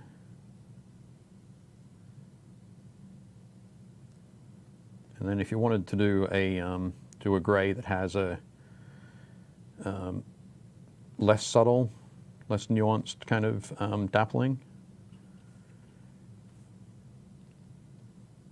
you can do basically do the same sort of thing that that Gretchen did, but rather than working with the different sort of through the different tones and colours, yeah, is just go with some of the grey, the light grey, and start doing little splotches. Do you find that do you think they usually happen sort of lower on the legs and come up the rump, or? Usually it hits on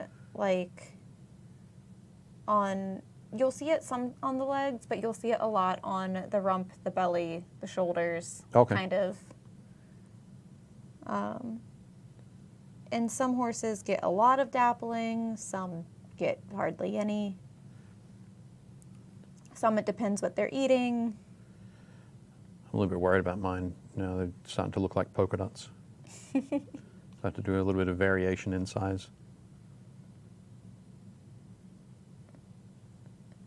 See, I find it very, very relaxing to paint Right. that kind of stuff. So I'm just like, dots. Yeah. I get very quiet. I'm like, oh, this is nice. This is a pleasant experience. Yeah. But And one of the things is what you can do is rather than just putting like drawing a circle and filling it in, if you're dabbing around like that, you'll get some of that irregular texture on the edges of those spots. So it starts to have that fur, that sort of fur texture as well.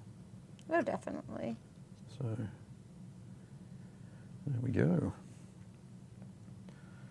And I said I was going to do a blaze, didn't I? You The other did. guy on the chestnut. That's okay. I put a little star on mine. Oh, cool. See, I couldn't play this game. I'd name all my horses. Yeah. Like, oh, and there's this warrior guy. He's on Meadow. Nice. They use the Dothraki name. Yeah, it would need to be a Dothraki name. Goodness. But the Dothraki have like a couple of thousand words for grass.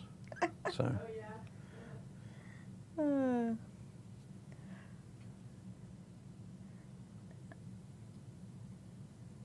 there we Yeah. go. That really kind of stands out a bit there. It's kind of tempting me to give him a sock. I know. Give him a sock. Give him a sock? He has, Okay. he has the foot up. Give him a sock. Okay, That's not going to take long at all. cool. I'm using a mix here of the light gray and the ivory, ivory, for that sock base color. So I can come in there. I want to make sure that it's like a warm gray we've got going on. And again, I don't want the top of that to be a regular kind of look. It needs to. I'll bring it over here. You see where I'm painting those lines. They're really quick, easy to do. I can maybe add in a little tiny bit of black to darken that up so that I can run that around the top of the hoof. There. Hoof. What do you say? Hoof? Hoof. I won't judge how you speak words. Do you say hooves or hooves? I say hoof, Hoof and hooves? but I don't think it's.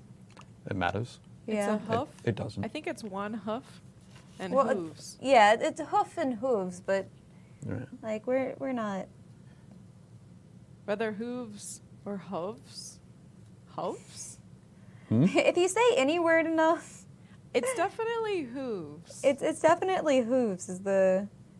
I think. No, you are correct, So is it tomato or tomato? but I don't think people pay attention to how they Tomato. pronounce the word as it is Tomato. spelled. It's tomato. Tomato. Josh, can Gretchen tell us about the different types of sock markings on the horses? The variation is amazing. There's a sock. Woohoo! One white sock. Haha. I think they mean And if in you want to life. make it a stocking, then it just goes up to the knee. Oh, all right. Is that a difference? Okay. I did not know. I mean, it's just how far the white goes It up. makes sense, yeah. It's- Cool. Yeah.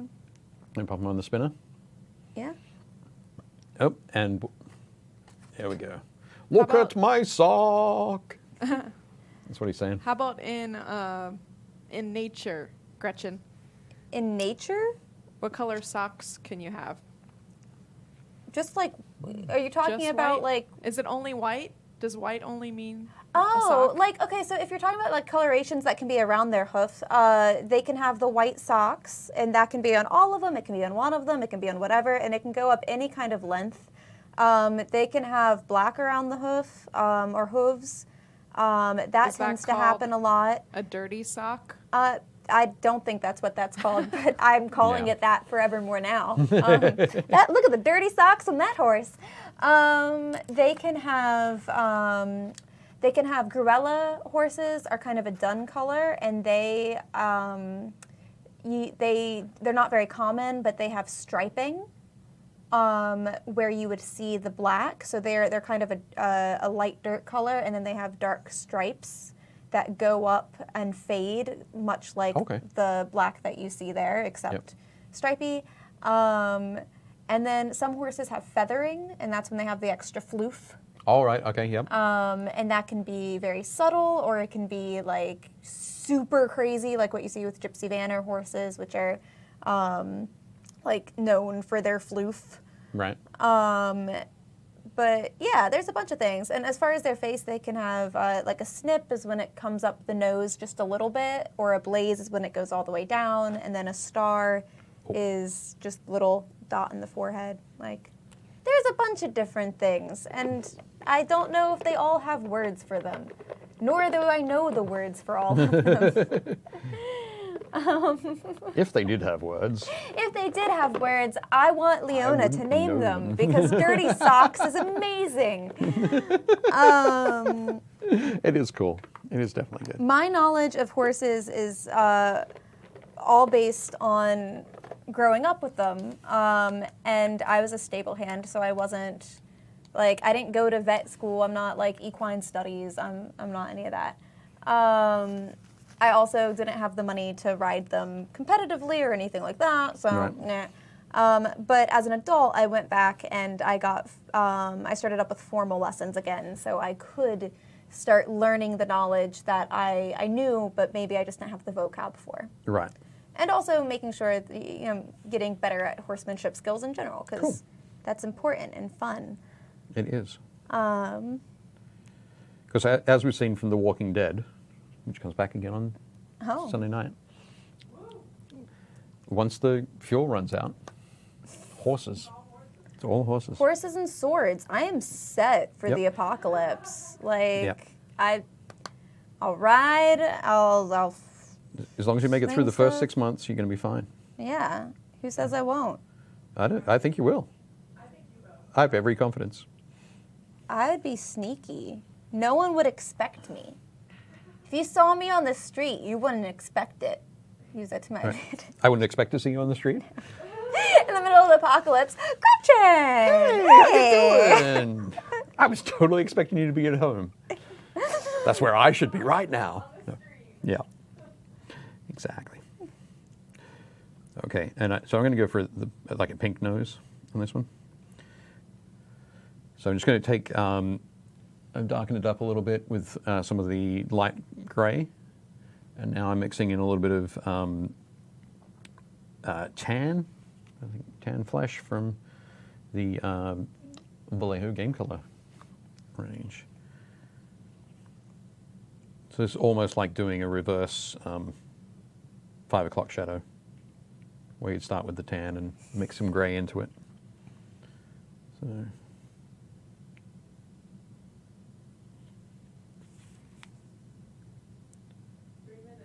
3 minutes. And I will have paint on everything.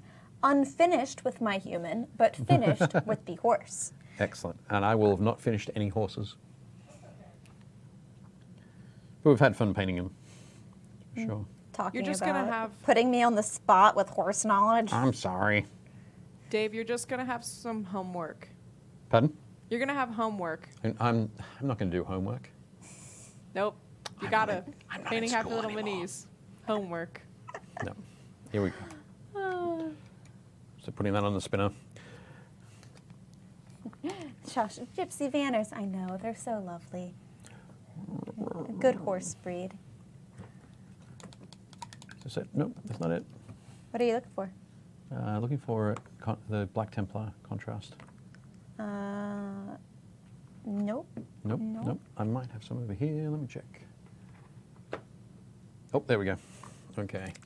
So what I'm going to do now, take some Black Templar contrast paint, because I mentioned that I would go back and do a glaze over the texture. Mm-hmm. Well, that pink's, I don't know, maybe a little bit too extreme. A little too pink. A little too pink. But I can just come back with, seeing it on the spinner, I can come back I don't with think some... that's too pink. gray. Okay. That's the type of horse, remember how I said some have to have sunscreen on their noses? This one would need sunscreen. He'd need sunscreen. Jorah's horse is high maintenance, is what you're saying? Yep. Okay. Just like Jorah, yeah. Okay, so spinning that around. You see we've got the thing there. It looks pretty extreme under this lighting. But I'm going to take some Black Templar contrast paint. Just put it there. A little bit of actual black from the Vallejo range. And then I'm going to thin that down. The Black Templar contrast has a little bit of blue in it. Just a touch. But there we go. You can see how sort of thin I've made that.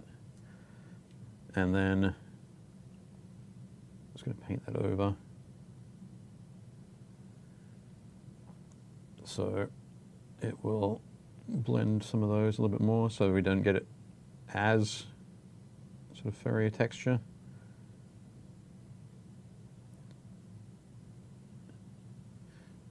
Speed. Now it's looking a little bit heavy on the miniature there. So I'm going to take, I've washed out my brush. I'm going to take a little bit of water. I'm not going to wash it off the brush. It's still loaded on there. And I'm just going to paint that over again. Just while my paint was still wet on the model, so I can thin that down a little bit more. So I didn't thin it as much as I wanted to the first time around. So I was able to do that while it was still wet on the model there. Something you have to do occasionally when you're experimenting. Okay, now we can let that dry. It's going to look a little bit glossy on the camera, but we're almost there. Okay, so while you're painting the mustache on that guy? Yeah, I'm turning it into a little bit of a beard though because I messed up. Okay, well, that's a great thing that you can do. Absolutely fine. So we looked at the Dothraki Screamers that are combat units. We looked at the Dothraki Outriders, which are ranged units only. Just quickly under the close cam, we have the Dothraki Veterans. And you can see that they have both the short bow and the combat unit. One thing we didn't look at was the price of them. So Dothraki Screamers and the Outriders are both 6 points a unit. The Veterans, 10 points. That's because they load up. They've got an armor save of 4+. Their morale is higher. It was better as well. At 5+ is better. In combat, they've got with both ranks they have 8 attacks. So that's pretty fierce. And they have a special order. So after this unit completes a ranged attack, this unit may make a free charge action against the targeted enemy. So that's pretty fierce. So they can, with their free maneuver action, they can move up 6. They'll be able to shift 2 inches, shoot, and then charge into combat. Okay. So they are very nasty. They do a lot of moving around. So that's why they are 10 points per unit. But totally worth it, in my opinion. Totally worth it. And then the last one we'll look at here is Jorah. So Jorah can be either taken as a commander, in which case he has some fun tactics cards, or you can take him as, so he could go into a unit of Dothraki, I think, or you can take Jorah as the Wandering Knight. So he's a single unit by himself. Has 2 wounds, movement of 5, so not quite as fast as the rest of the Dothraki. 2 attacks with his longsword. But because he's on horseback, he gets that free maneuver. And scout openings. At the start of a friendly turn, one enemy combat unit within short range and line of sight becomes vulnerable and weakened as he either distracts them or he calls out to the Dothraki and tells them where they're weakest. But yeah, vulnerable and weakened is a good effects to put on your opponents. And he is 3 points. And so both he and Khal Drogo have tactics cards that you can use, which are good. So when you're using him as the Westerosi tactician is when he can join a unit. And he comes with all sorts of, so martial superiority, superior flanking, and bravery in the face of death. All right. Well, as Khal Drogo brings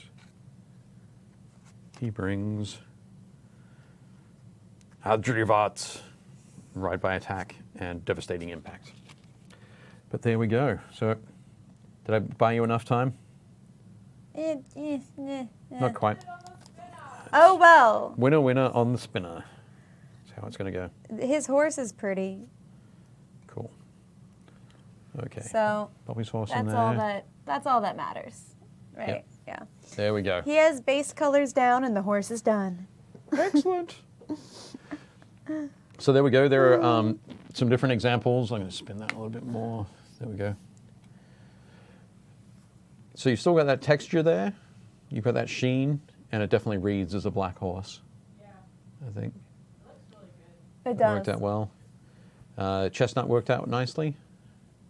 Love that one white sock.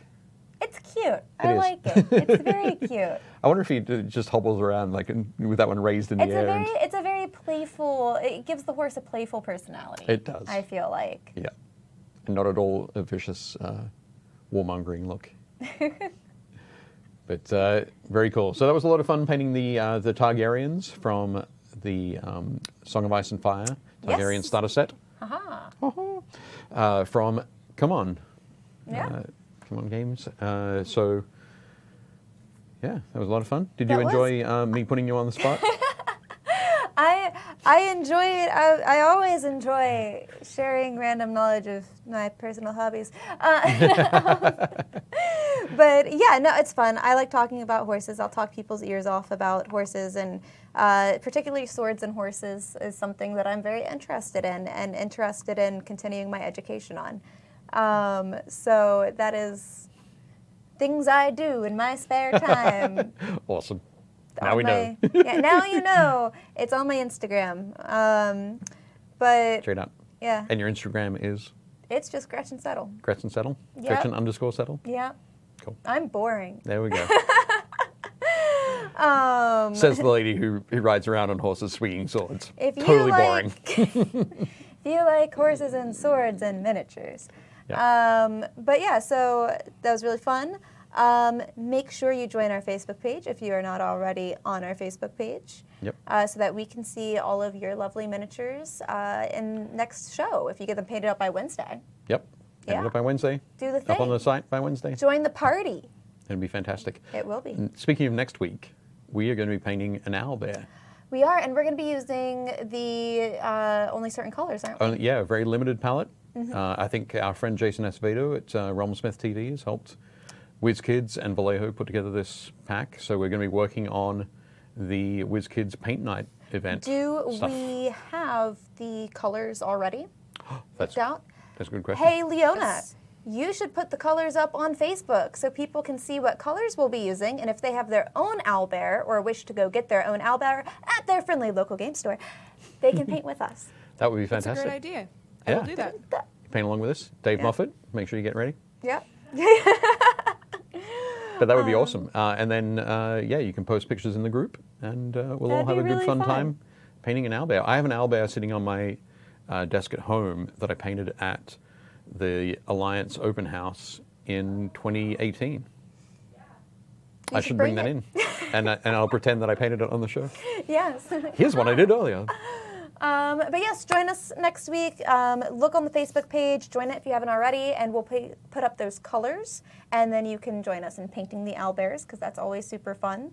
And That's it. that's it. That's the show, guys. Thanks for watching. I'm Gretchen, I'm Dave. and we'll see you at your friendly local game store.